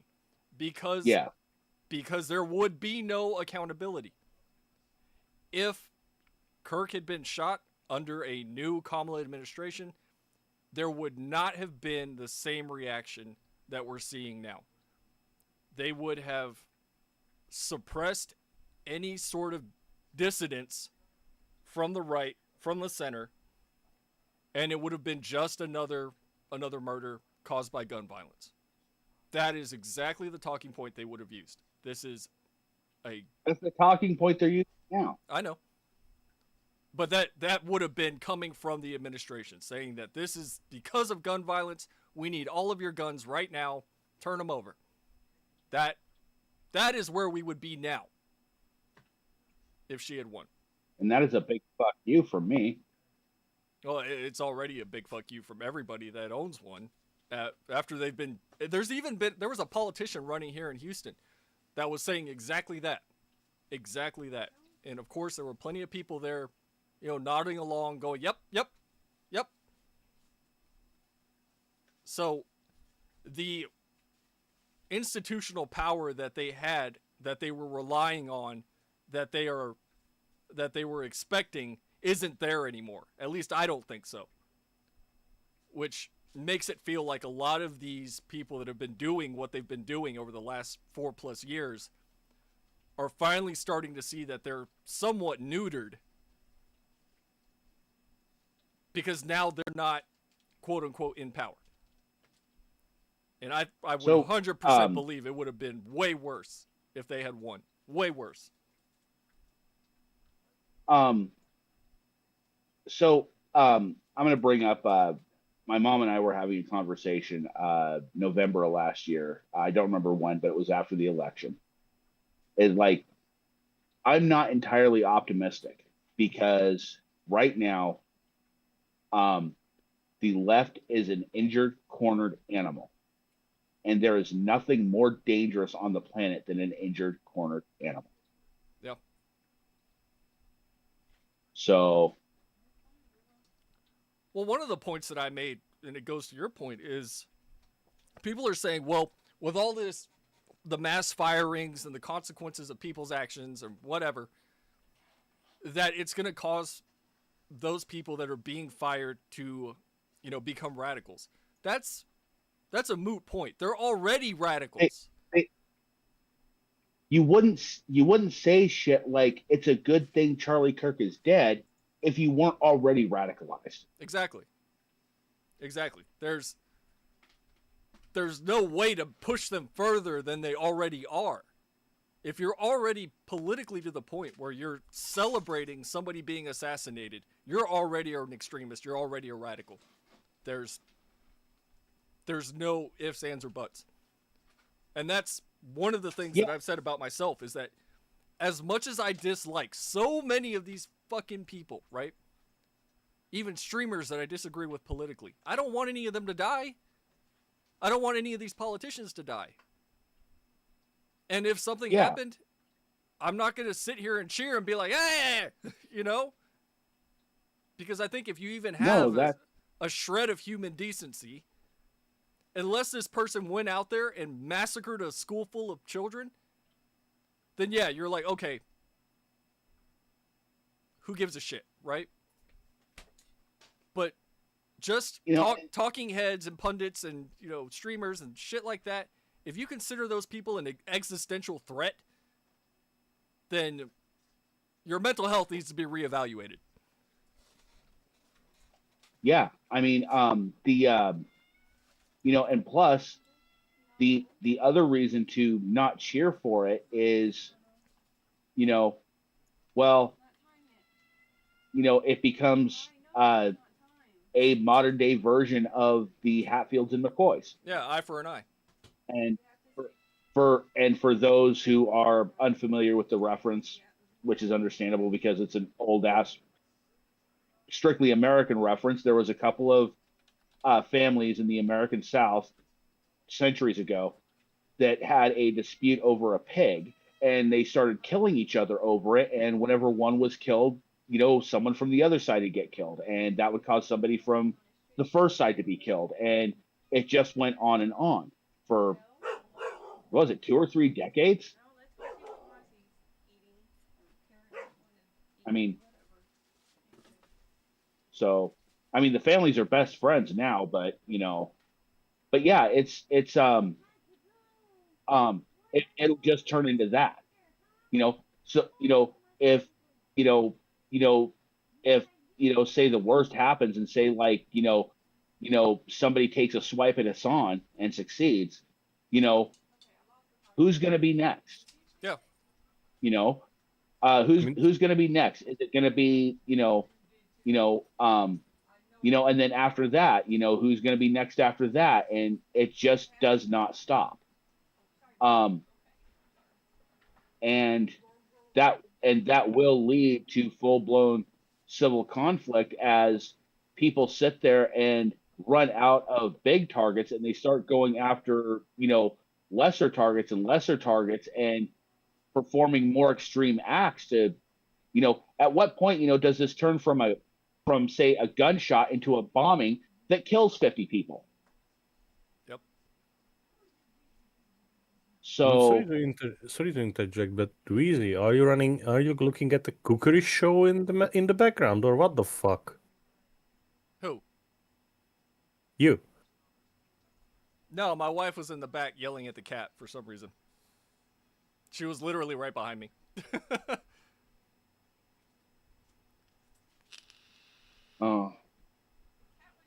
I was kind of concerned you were watching Actually, you were watching you were watching Sandy Lee for a second there. Yeah, no, I don't know what's playing on the TV, but So, to Pug's point, the only people that said exactly that recognized exactly that, were Ethan Klein and Cenk Uygur. Both of them, as soon as they found out, were like, "Oh no, this is not good," for that reason. And Cenk, I think, is the only one. Ethan just said, "Oh, I'm terrified. This is terrifying." Cenk was the only one that said exactly that. Like, who's next? Yeah. Like all it takes is one crazy person to do exactly what Pug was saying and be like, "Oh, you took out one of ours? Okay, now we're going to take out one of yours." And that's all it takes. And because, as has been made very fucking plain, the Troglodytes have have made very clear that they thought that the murder of Charlie Kirk was justified. So they will view any retaliation as not justified.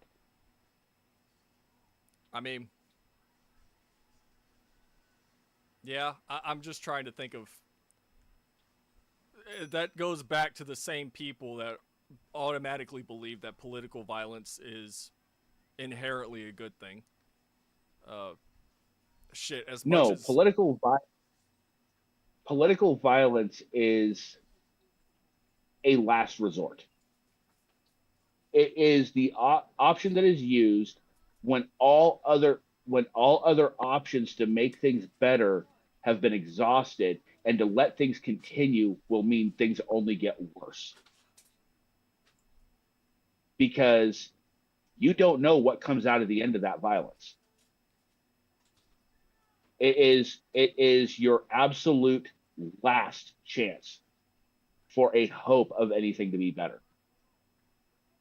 But and that's why those on the political right view it as a switch, whereas those like Antifa view it as a dial. They don't realize that. Hey, that's his box.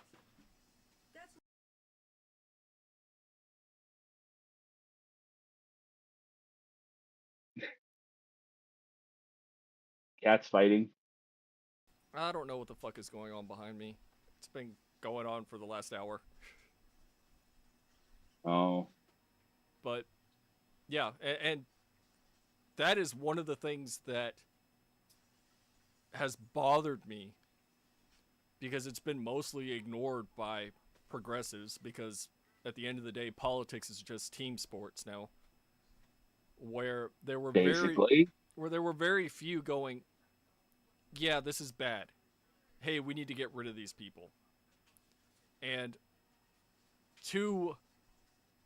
and I never thought I would say this fucking sentence in my life, to Destiny's credit, he was one of the first people in the beginning to be like, "Yeah, these fucking communists are insane and they're actively hurting us." And I saw a compilation, I think yesterday, and it was like a bunch of clips of Hassan, and Destiny was thrown in there too, of basically endorsing political violence on people that are Republicans, right? Yeah. And when that becomes acceptable, when you're sitting there in front of an audience of tens of thousands of people at a time every single day, I finally understand why people are so pissed off at Twitch for being selective about who they ban and why they ban them. And yeah, and even when they do ban somebody like Hassan, it's a 24-hour ban on their day off. yeah. Yeah. And I think No, one of the persons, I think it was Tectone, that was saying yesterday, he's like, I called somebody fat and got banned, and this motherfucker just said he wants to murder everyone that disagrees with him, and he's still there. yeah, I mean, you could do worse than call Frogan fat. You could do way worse than calling Frogan fat.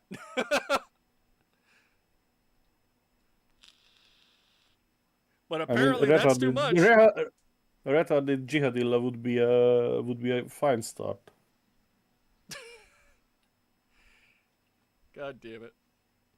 If anybody's gonna get me in trouble, it's gonna be fucking you. It's gonna be you. They're gonna clip you and be like, see? Wheezy endorses violence. Oh no, it's me. I'm the racist. See? Now they're gonna clip that. They're gonna be like, see, he hangs out with racists.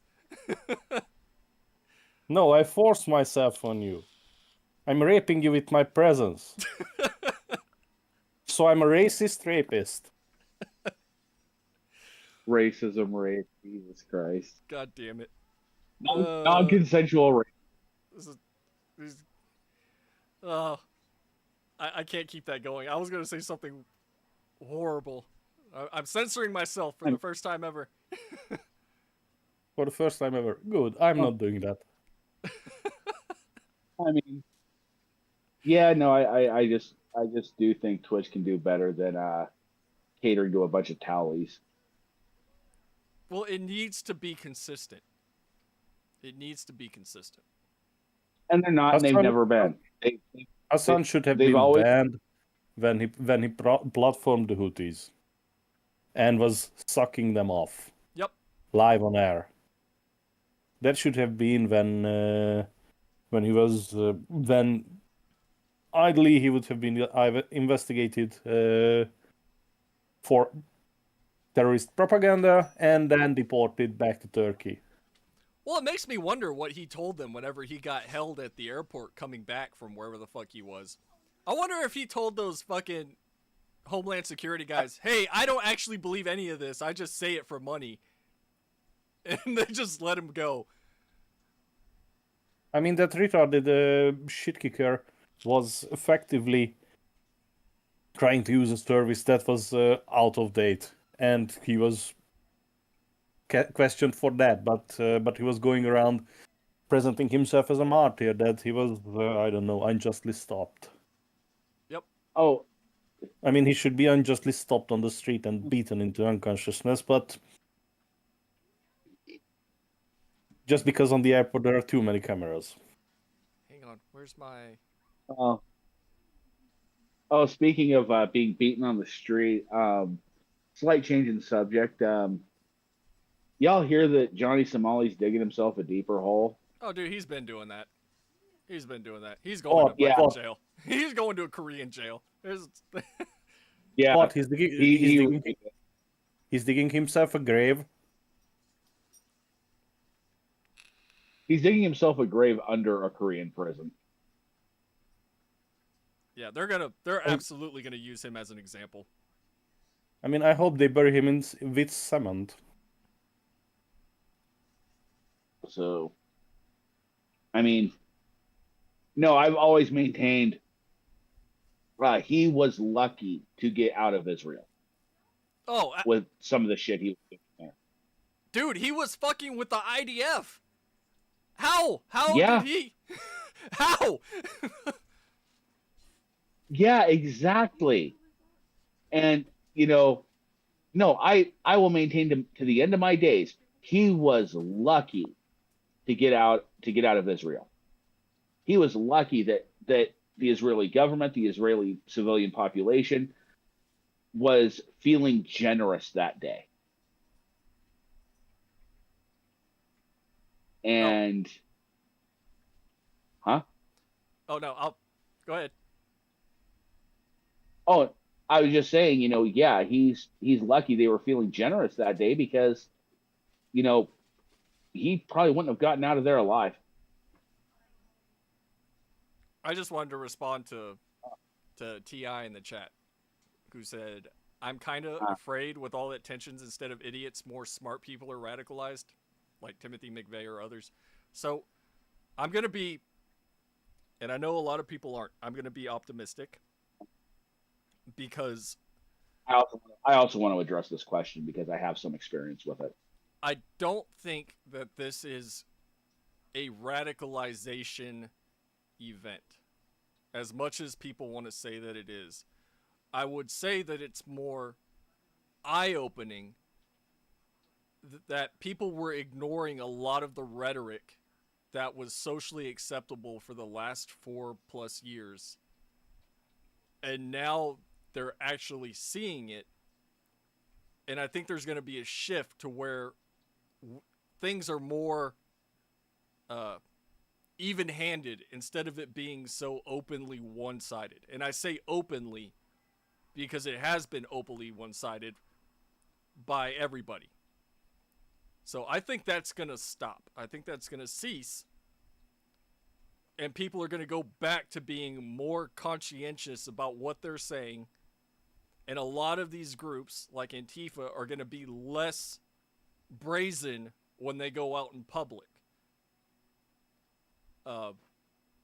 If anything, I would say that's a good thing. But I know people are upset. I know people are pissed. And I know it's shocking. But I think that overall, that's generally what I'm seeing from people, is that they're just not going to tolerate it anymore. Not that we're going to go out in the streets and start enacting vengeance, which there are some idiots that are saying shit like that, but it's just talk. I think the overwhelming majority is the no more tolerating, open calls for murder and shit like that.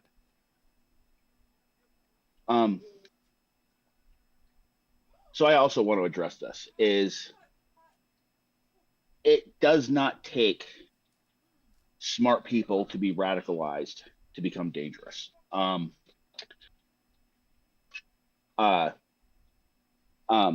I touched on this earlier.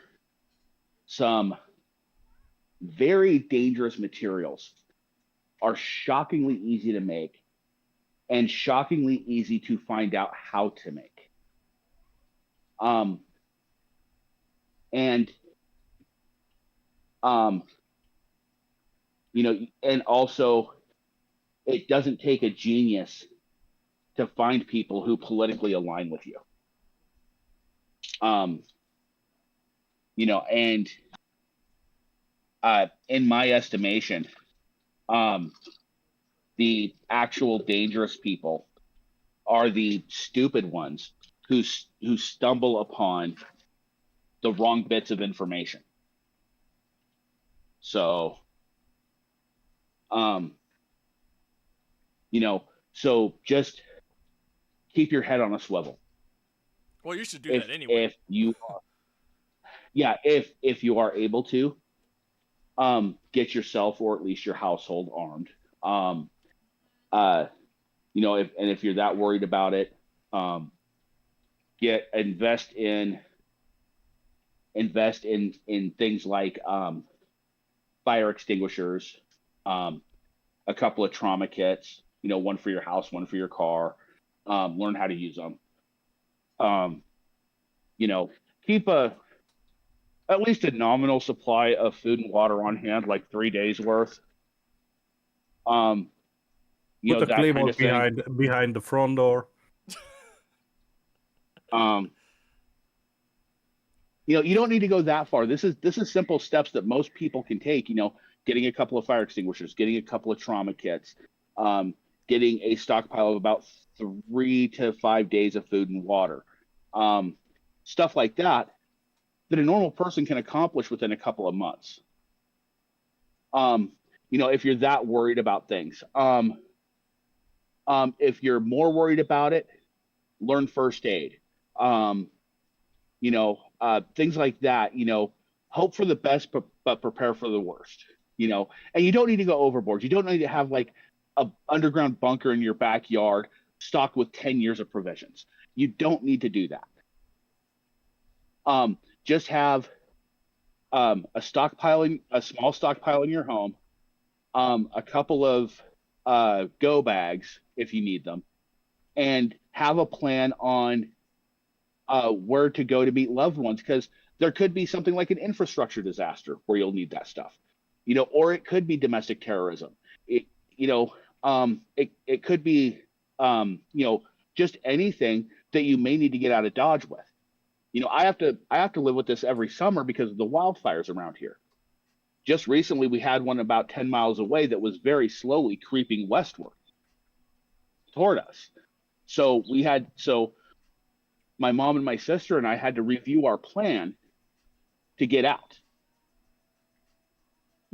So yeah, it doesn't have to be, domestic terrorism. It doesn't have to be anything violent. It could just be, say, like a natural disaster. This kind of thing is good for all of that. This kind of preparedness is good for all of that. Yeah, I don't think there's going to be any sort of, at least I not hope immediate. not. There's not going to be any sort of right-wing mass retaliation. I don't get that vibe from this. I think we're seeing the retaliation in the, letting employers know, hey, your employee is saying some really fucked up shit online. Yeah, that's. I think that's the retaliation from this right now. Yeah, I agree. I think that's where it's going to go. More to my point of people aren't going to put up with violent rhetoric, just blatant calls for violence the way they were before. Yeah. Yeah, it's, and that's the thing with that is one thing that, I do draw a distinction like Metro does between like the political left and leftists. Leftists, it's with the political left, it's political beliefs. Leftists, it's like a religion. Okay. The one thing that the political left does kind of have right about the political right is a lot of the rights, calls to violence, retaliation, shit like that is bluff and bluster. Because, I live around these people. I work around these people every day. These are the kind of people that when it comes time to do something, they will just do it. The only talking they will do is some brief coordination beforehand, and then they'll do it. There won't be any warning.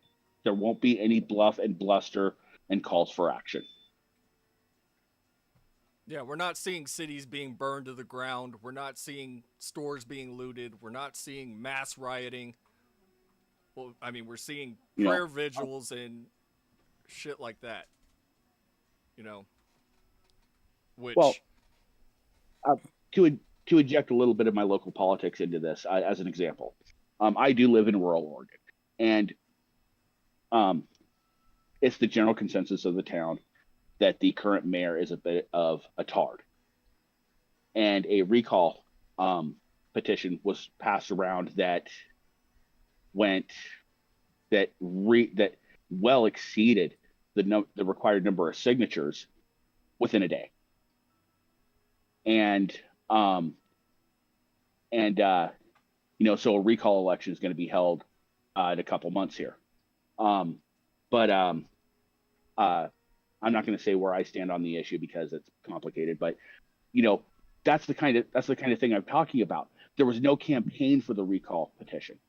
It was just that everybody recognized that something needed to be done about this guy.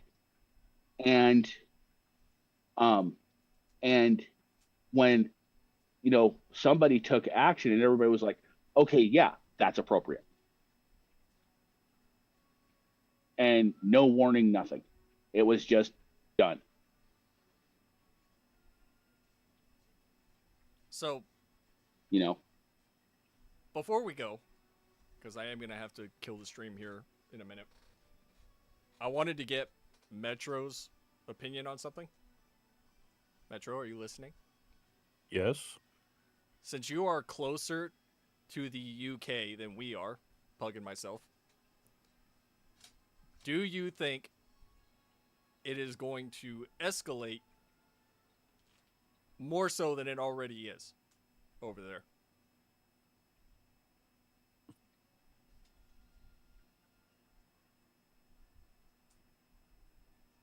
In some aspect, I think it will be only talk.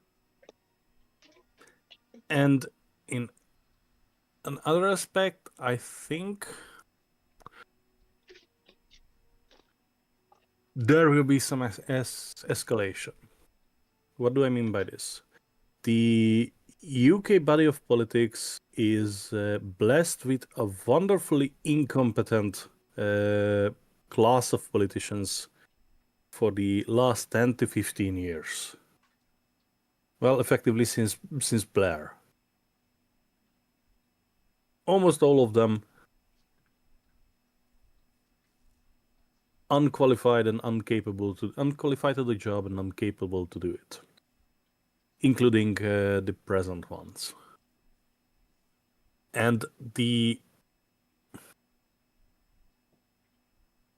new bodies that emerge usually get stymied by the establishment and by the electoral system of the UK. So, in the political front, I don't expect much change. I think it would be business as usual. Until the next election, when we can see how some of the new parties perform. On the other side, in real life, on the street, I expect escalation. Because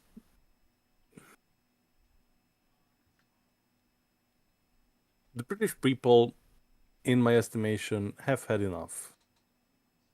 The British people are extremely polite to a fault, and it takes very much a concentrated effort to make them spill their tea and put down the biscuit. But we are past that point. And when I see examples of how the Sikh population dealt with the grooming gangs, I see a potential point of escalation because these people are not like the native populace. They don't look like them. They don't speak like them. They don't speak the same language. They don't pray to the same God, and they are living in effectively self-imposed ghettos, and they are easily identifiable. And since the police have been ideologically captured and also neutered by the politicians in the name of inclusiveness and multiculturality, I expect people to not to go to the police when they have a problem with these people. It's already happening. And the British and the Irish are very good at sectarian violence. Oh yeah. And when the Catholics and the Protestants put away their, I mean, thousands of year-old gripes,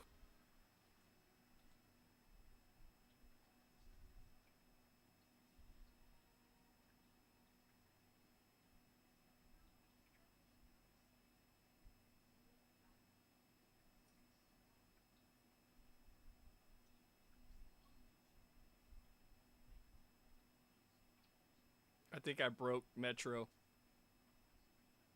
what? I said I think I broke you. I was messing with No. something and it.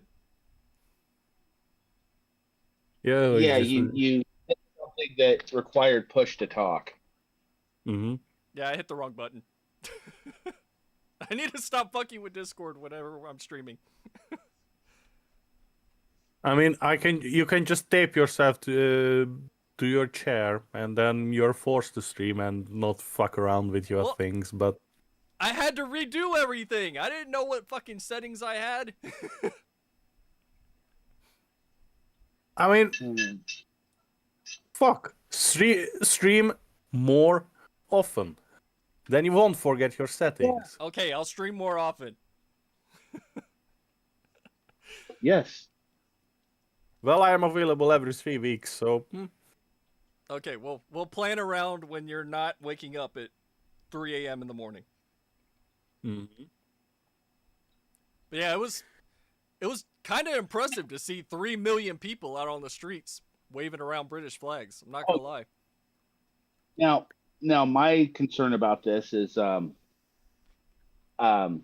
if the UK decides to take a page from the US and, hey, let's arm all the cops. Yeah. Yeah. That's my concern. That I didn't I even mean, think about that. they won't, and they can't.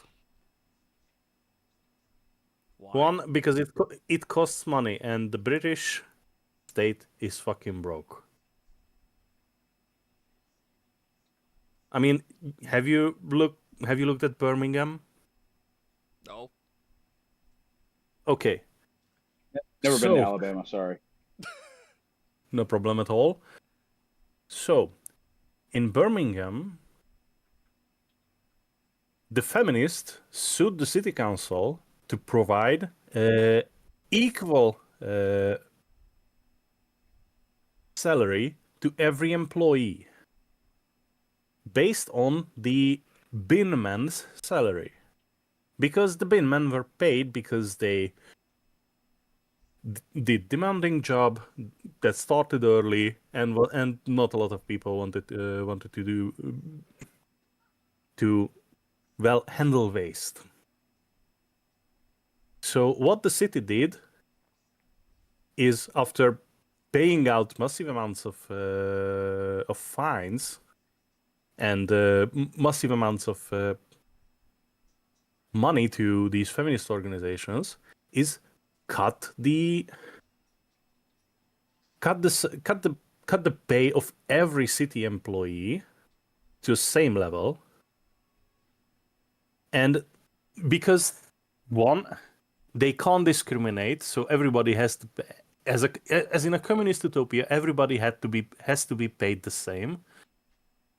And also because they are broke, because they paid all this money as a settlement after the lawsuits, and now, for about, I don't know, couple months, the binmans are refusing to work because their salary, their pay is so low that it's not worth it to get up at 3 in the morning or earlier, because the binmen get up fucking early, and go out and handle human waste, among other things. And the bin bags are piling up, and, well, Birmingham looks like Paris in the middle of a strike season. Jesus. And there is no way out. So we're looking at a repeat of the the 1970s garbage crisis in London. Exactly. And all of the city councils are in I'm such a American and I know position, things. and the British state is also in such a position that, frankly, they can't afford to train police officers and get them the necessary equipment and get them guns, and not just pistols but long guns, because it costs fucking money. They have specific divisions within the police that have guns and is trained to use guns, but that's a portion of the workforce. Well, it won't take that Also, much money to contract High Point. I mean, you think that the British government would contact an American company for firearms sales to British coppers? Hell no. Yes. So the British can't arm their police. They are incapable of doing that. Not just culturally, not just historically, but through sheer dumb luck, they are too broke to do it. Well, I remember your just abject horror at the last UK election and how you were just like, oh no. So now I kind of understand it, as I've been paying attention since then. I mean, listen, the UK would be a better place with a strong monarch at the head. Charles is not that. I haven't even seen or Well, heard anything out of him. I mean, Charles should abdicate to William, but he spent his life wanting to get on his mother's chair. Yeah. And he's going to hold on to it with all his might. Yeah, and I will the say British monarchy as an institution can go to hell around him. He will hold on to it.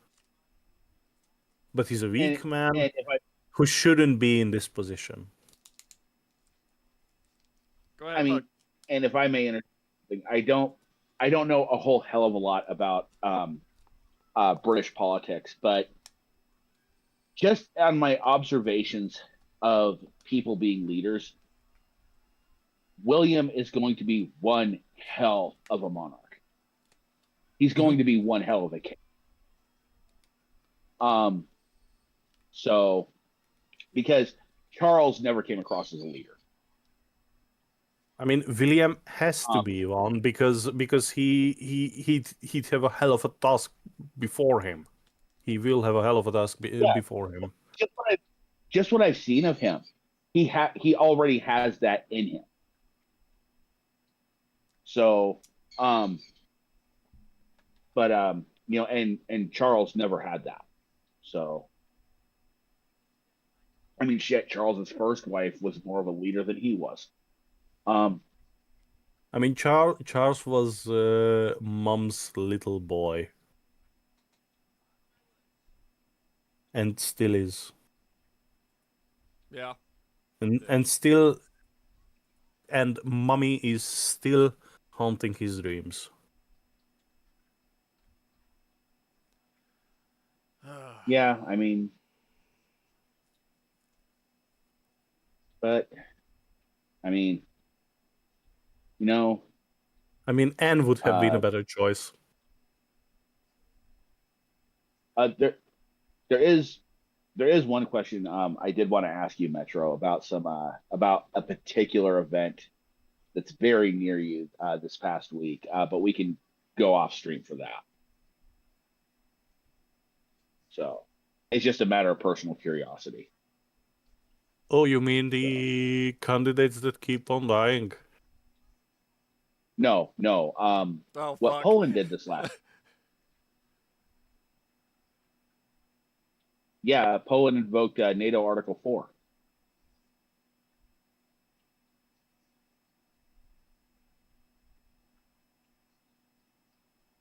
Hello?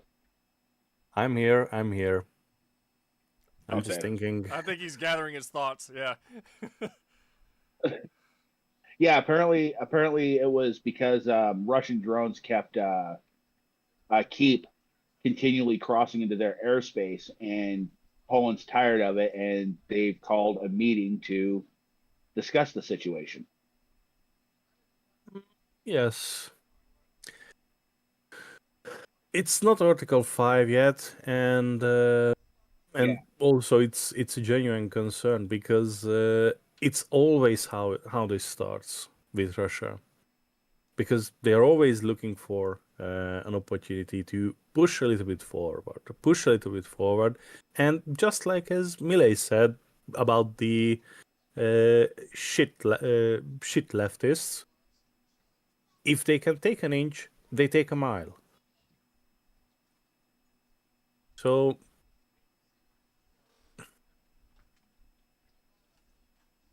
yeah, Russia is trying. Russia always tried, and Russia will continue to try until you. I'm sorry to say this, but until you roll with tanks into Moscow and burn it to the fucking ground. I would prefer that we The don't po- do that, but yeah, I see your the point. Pol the Yeah. the Poles did it 2 times, and they lived to tell the tale. And they weren't like Napoleon, who froze his army to death in the Russian steppes. So Yeah, that's the thing that's the thing I'm learning about Poland as I study more and more history is those people um when they choose to go unhinged, they go full send. and they fucking hate Russians with a passion and with good reason. For good reason, yeah. Um I don't blame them one bit. I still maintain that the Warsaw Uprising is probably one of the greatest moments of World War II. But that's just me. Yeah.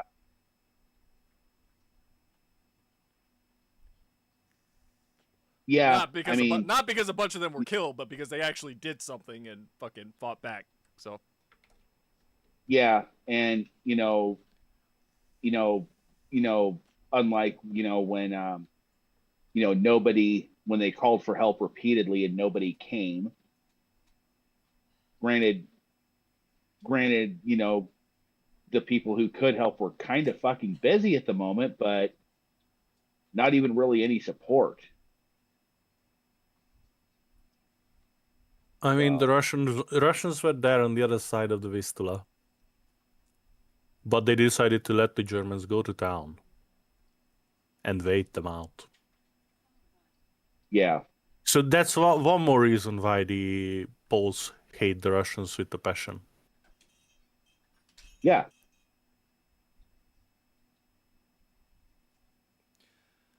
and wasn't Also, don't forget the Molotov-Ribbentrop Pact, which is not called the Hitler-Stalin Pact because the humanities were captured by communists, but it should be called the Hitler-Stalin Pact. yeah. I mean, yeah, their original plan was basically to carve up Poland.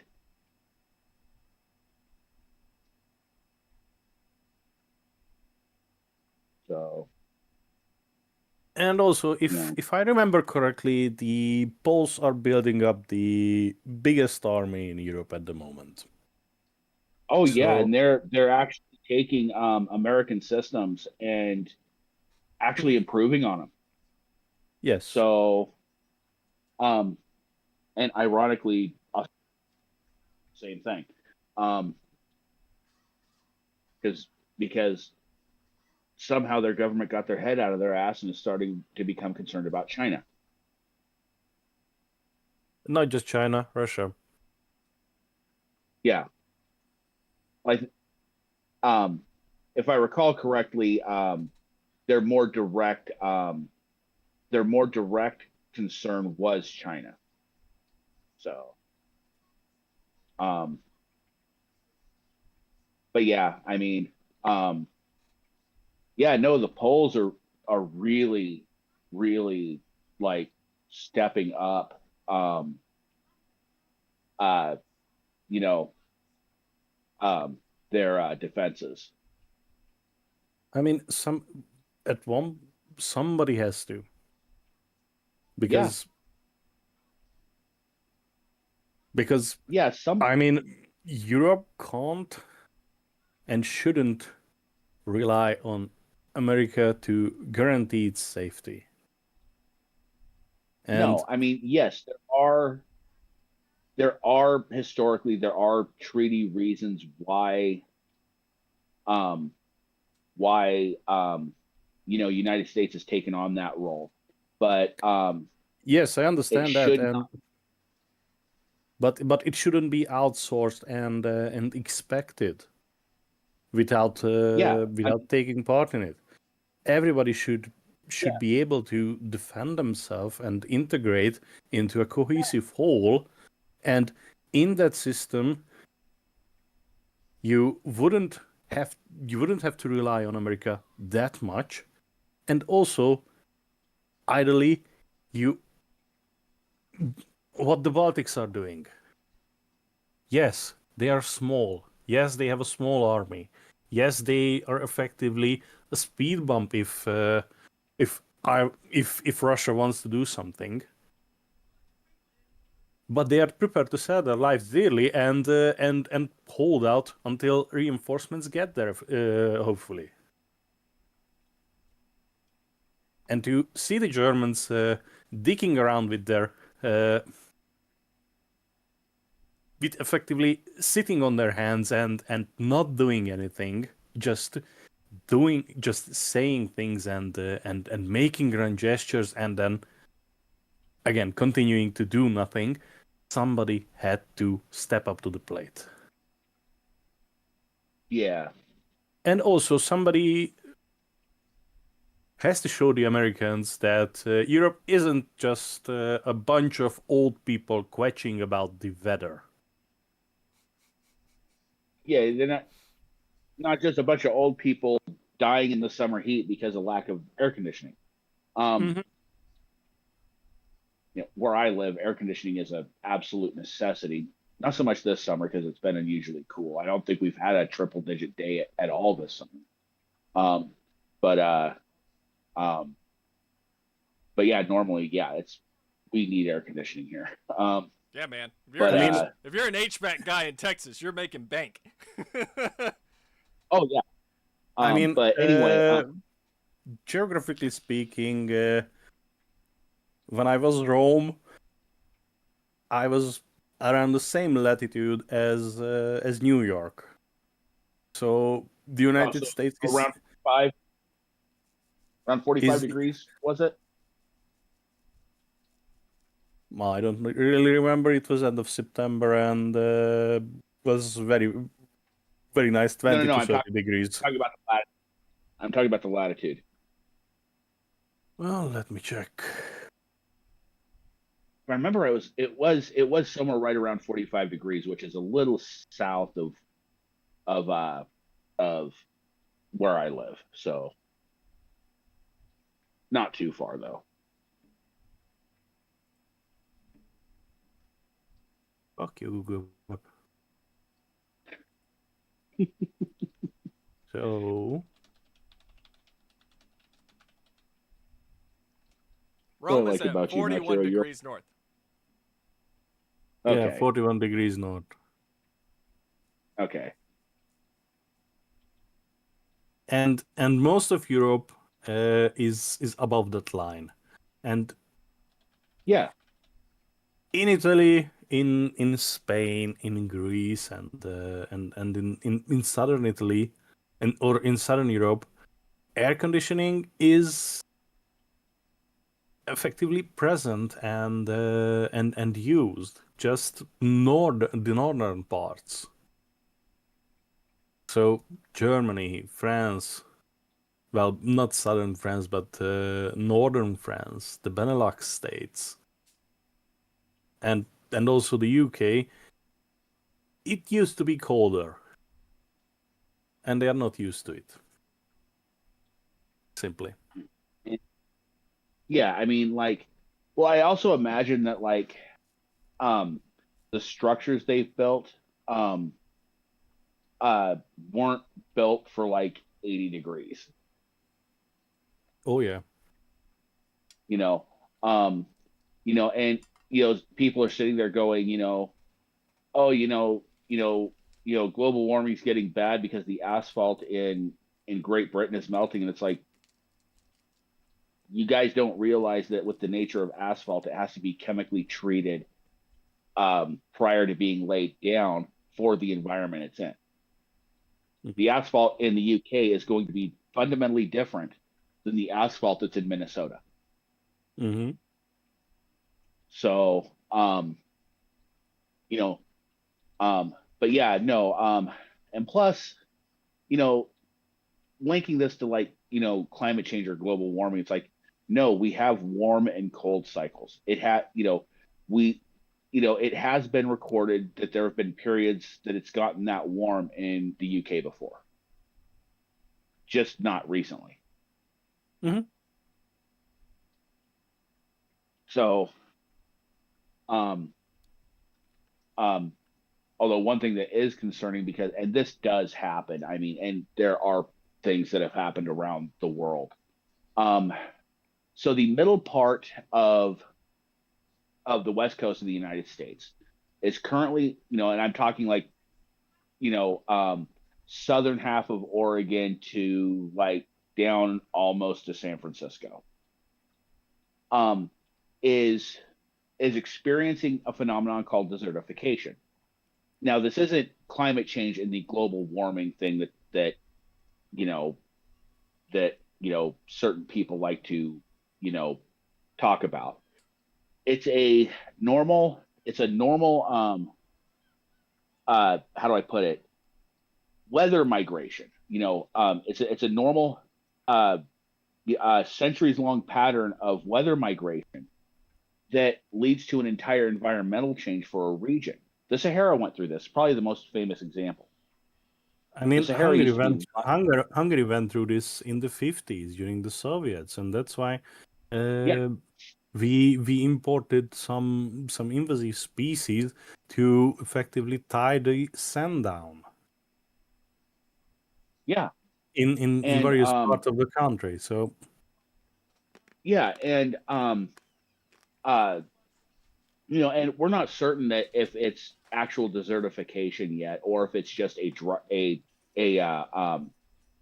long dry cycle that we're in the dry part of, because climatologists, the honest climatologists, they're still learning about like these long-term cycles, these centuries long, 500-year long, 1,000-year long weather cycles. But just simply because accurate weather records worldwide, we've only had for about 100 years. Mm-hmm. Prior to that, it's been localized. I think the longest weather records we have, just because they're so anal retentive about keeping those records, are the Japanese, that go back centuries. We have some records from Rome because they also recorded that, but that's not entirely relevant to modern day. And also, it was broken up for multiple 100 years.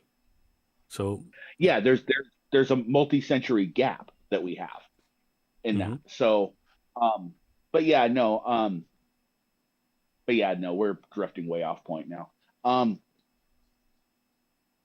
But no, yeah, like with I mean, my thoughts with the UK is like, okay, good. Yeah, they're standing up for themselves. They're standing up for themselves against a government that is blatantly said, yes, you will be treated more harshly for lesser crimes. You know, and yeah, they're standing up for themselves, so good for them. And on that note, as much as I love y'all, it's time for Metro to go to bed and for me to not get yelled at by my wife. Yeah, and I gotta take a quick nap here so I can stay up until 2 a.m. because I gotta work swing shift tomorrow. Well, so it was a productive conversation, so I'm happy. Yeah, I'm happy as well. It was good talking with you guys. Alrighty. Yep. Thanks for being here, everybody. And we'll see you whenever I'll Metro doesn't have to work at 2 a.m. in the morning.